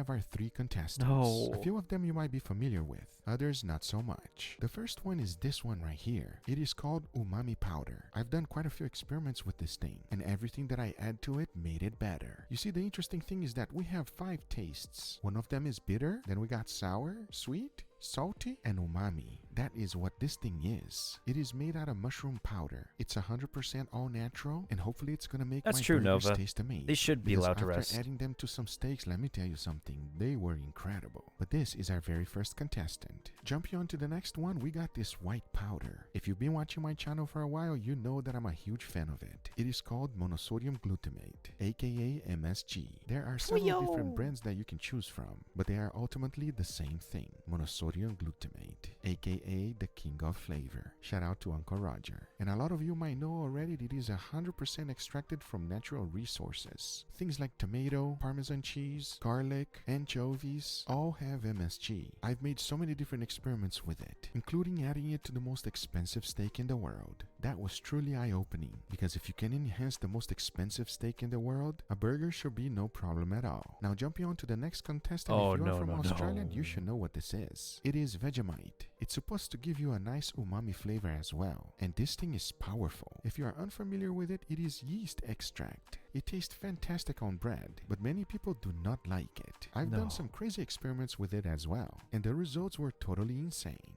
If you want to check out that video later on, just check it out in the description down below. But now I'm really curious to find out how it's gonna taste with the burgers. No. Talking about that, the next important thing is the ground beef. And for that, I chose 80-20. Usually I like to grind my own meat. Right, But Nova? for today, to keep this experiment as easy as possible so that you can do it at home, I'm not going to. And here's how this is gonna Okay, go good. down. I first splitted 9 pounds of ground beef in 3 sections. Okay. Then I throw them in individual trays, spread them all out as best as I could, because now it was time to add our contestant. instance. I first started with the umami powder, and I threw in 2 tablespoons of it. Remember, we have about 3 pounds of meat, so hopefully this will be good enough. I mixed everything well to combine everything together, Never know. and then I made balls out of it. I kept each individual ball at 2.5 ounces. At least to me, that's the perfect ratio for smash burgers, which is exactly what we're gonna try this on. As you can see, once I was done, this looks ready to go.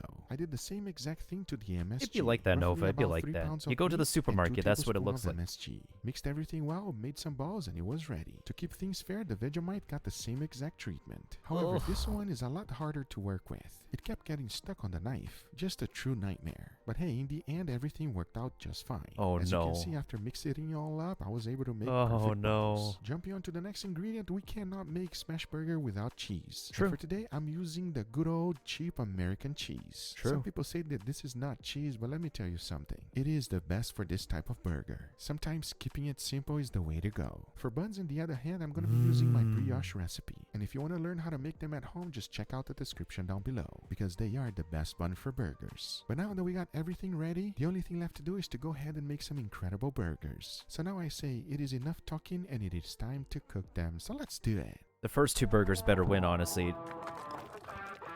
Basically, it's no contest with the Vegemite, but the other 2, one of them has to win.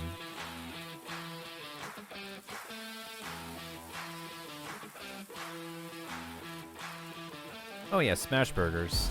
It gets cooked really well. So I can imagine not require much resting time because it's literally smash burgers.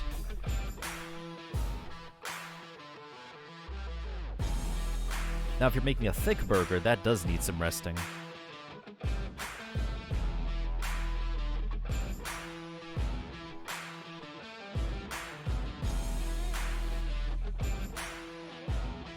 Because people who go to a smash burger joint, they would like dive into their like sandwich right away.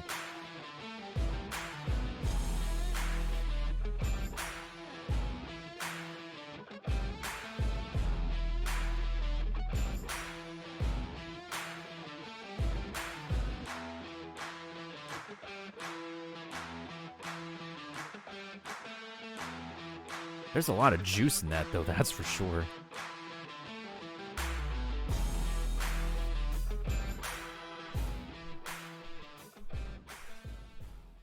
Before moving forward, I want to thank... No. Skip the sponsorship. We do not approve of this game on this channel. We do not approve of this game. I'm sorry, Guga, but we do not approve of that game. What that a cheese-filled burger is actually, it has a name. I remember it does have a specific name. I'm trying to remember like what the specific name is.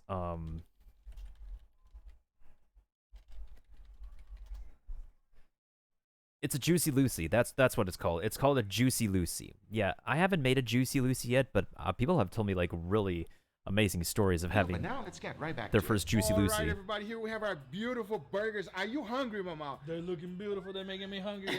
You better be real hungry because I did triple decker in almost all of them, yes? You better be hungry now. I'm getting hungrier. We have 3 burgers. They only have 1 ingredient different from each other. Oh. So to see if it's an improvement or you just don't bother doing it. Let's go with the very first one. Oh, that's a big burger, man. That's a big boy. This boy is heavy. Hefty boy. There's no diet today at all, No, Mama. no. All right, very first one. Cheers, everybody. That's amazing. That's really good. Wow. Do you have a hint of the different flavor? Yes. Huh? Definitely something extra over there.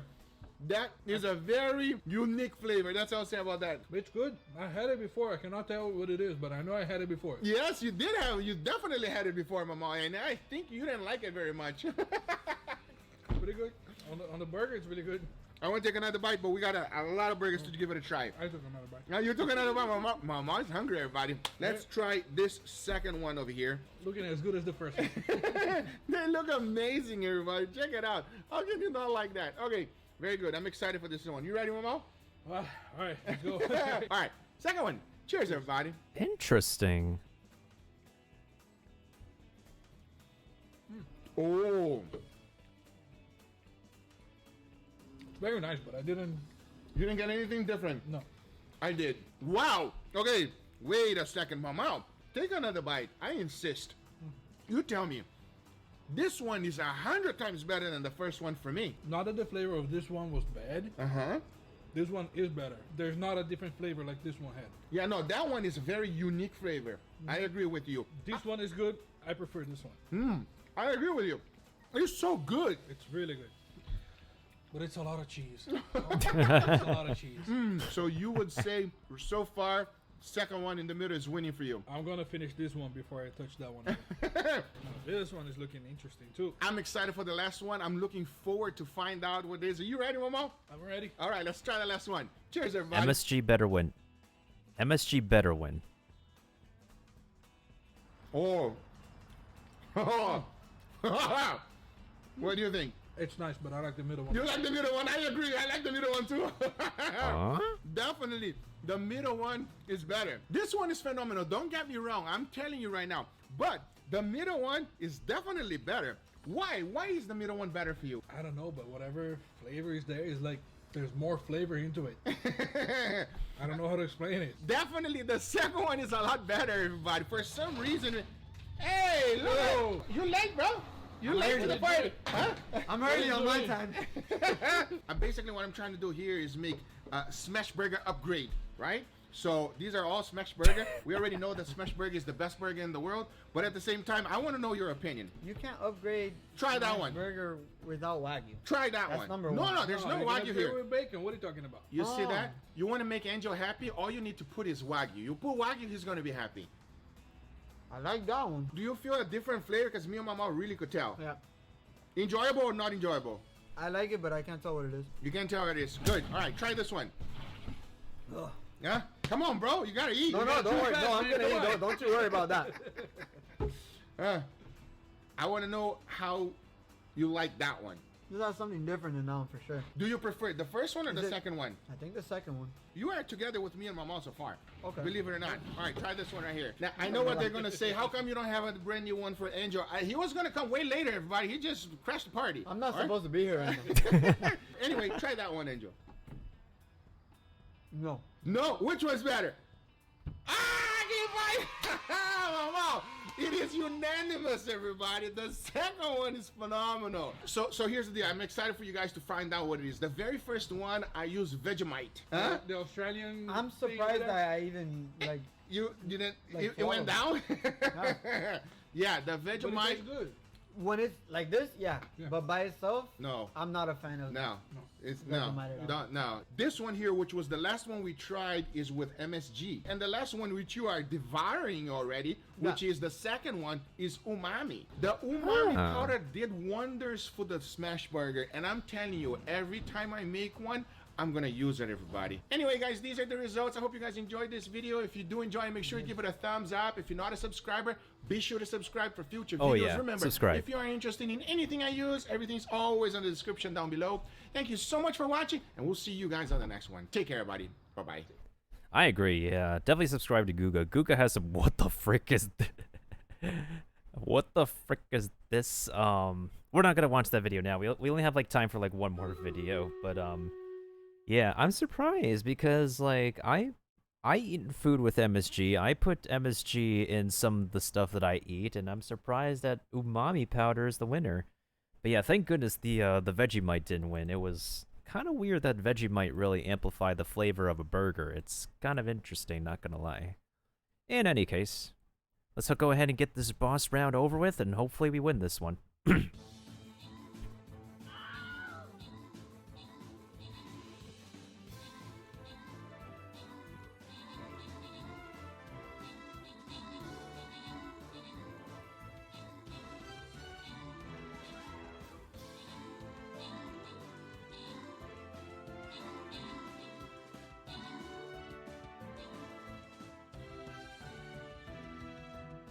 Oh yeah, no problem, Kiba, no problem. I think I'll probably do some Duolingo, and then I'll swap over to Genshin for the rest of the evening.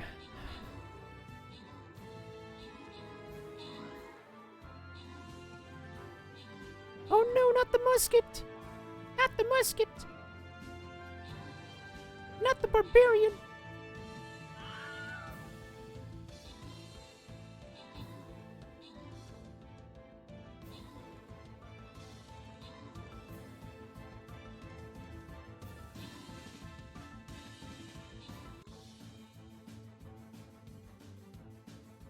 I like how derpy this flying rogue is.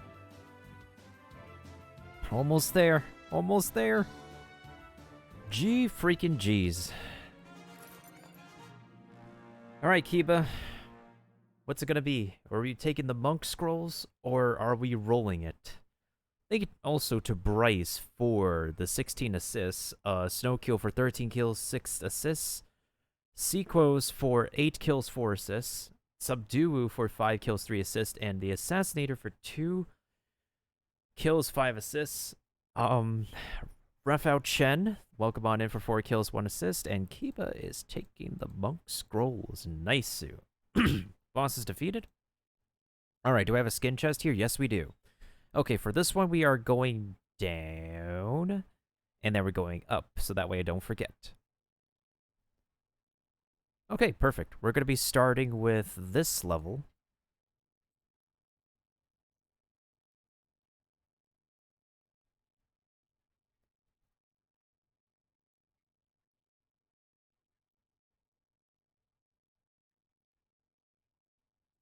I'm going to go Rampagey Berserker, honestly.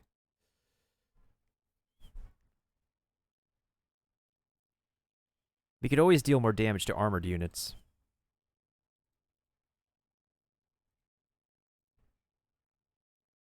Ooh, 4 epic enemies, okay.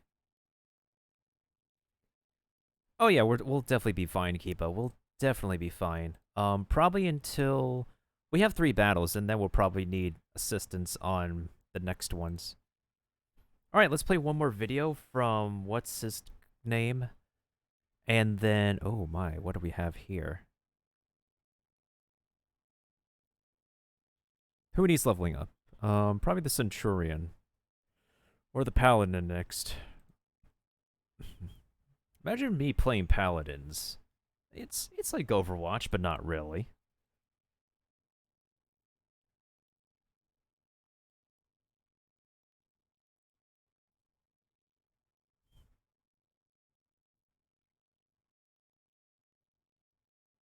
Oh, that's a lot of damage. That does not look good. We're gonna need tanks out the wazoo here. Anyways, so I think the last video I do want to watch was this one in the recommendeds with Nick DiGiovanni and Guga. I'm finally gonna give it to all my viewers. A dish so rare that I never dreamed I would be preparing. Ladies and gentlemen, I present to you, I dry age my nephew Angel. Just Wait, what? kidding, everyone. Take it easy on the comment section. Inside this packaging is a big bluefin tuna, otherwise known as the king of all tuna, or as I would like to say, the Wagyu of the sea.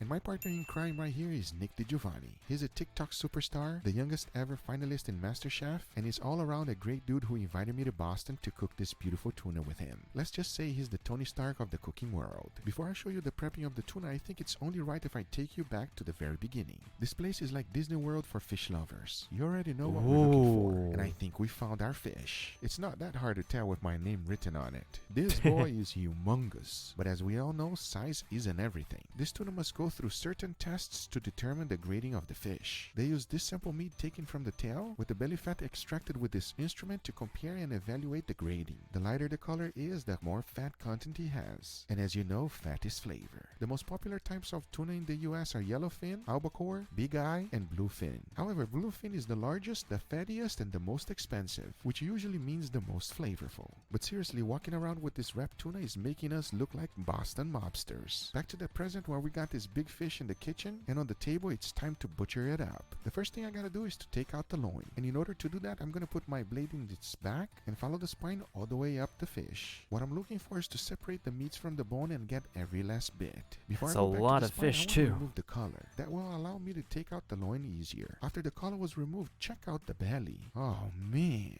the marbling of this tuna is ridiculous. It's truly living up to its name as the Wagyu of the sea. Getting back to the butchering, I continue where the collar was removed, and I use the knife to cut down the middle of the fish all the way into its back. Then I have to go up the spine to make sure I got the separation I wanted. As you can see, we were able to get everything out. Now this is a beautiful loin. Just bask in the beauty of this beast. The next thing we gotta do is to remove some of this bloodline, because it does not taste good. Trust me, you're better off without it. After that, Nick begins separating the freshly butchered loin from the skin. Just look at the marbling and the color, and I'm looking forward to seeing if it tastes as good as it looks. And the next thing to do is to take out this big loin and cut it into individual steaks. These were sliced to perfection. Check out how gorgeous they are. For Nick's dish, he made a sushi roll that contains rice, furikake, avocado toasted with his flamethrower, seared foie gras, a little bit of Japanese mayo, and that beautiful bluefin Foie tuna to gras? bring it all together. After he put it all together, I went ahead and sliced it up, and it was time to try it. It's creamy, it's fatty. The fish is amazing. You can taste each individual thing, which is also very important, right? The creaminess, guys. It's unbelievable. It is incredible. Unreal. Great job. Now moving on to my dish. You guys Okay, know let's I see love Guga. two things, steak and experiments. And that is exactly what I'm going to incorporate in my dish. I'm going to make breaded tuna and an herb-basted tuna that is cooked like a steak. And we're going to find out which one is better. Then I started by seasoning with a good amount of salt, followed by garlic powder and some freshly ground black pepper. And that's it for the first steak. But the second one is getting a coating of olive oil to make sure that the breadcrumbs will stick. Because the only thing left to do now is to go ahead and cook them. It is enough talking, and it is time to cook these beautiful steaks. So let's do it.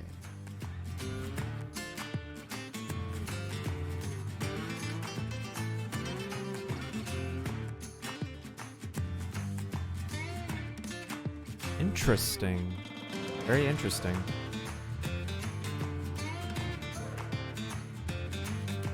Okay.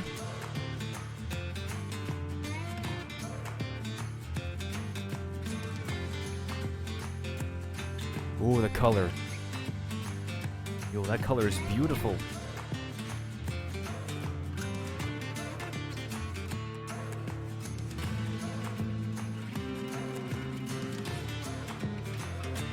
All right, Nick, this one is pan-fried with thyme and garlic. Okay. I cooked it like a steak. Never had tuna like this before. Wow. But I'm excited to try. You ready? It looks perfect. Thank you, thank you. I'll say that much. Let's go. All right, let's go for it. Okay. Here Let's we go. see. Cheers, everybody. It reminds me so much of a steak. What do you think, Nick? It's really good. It's really good.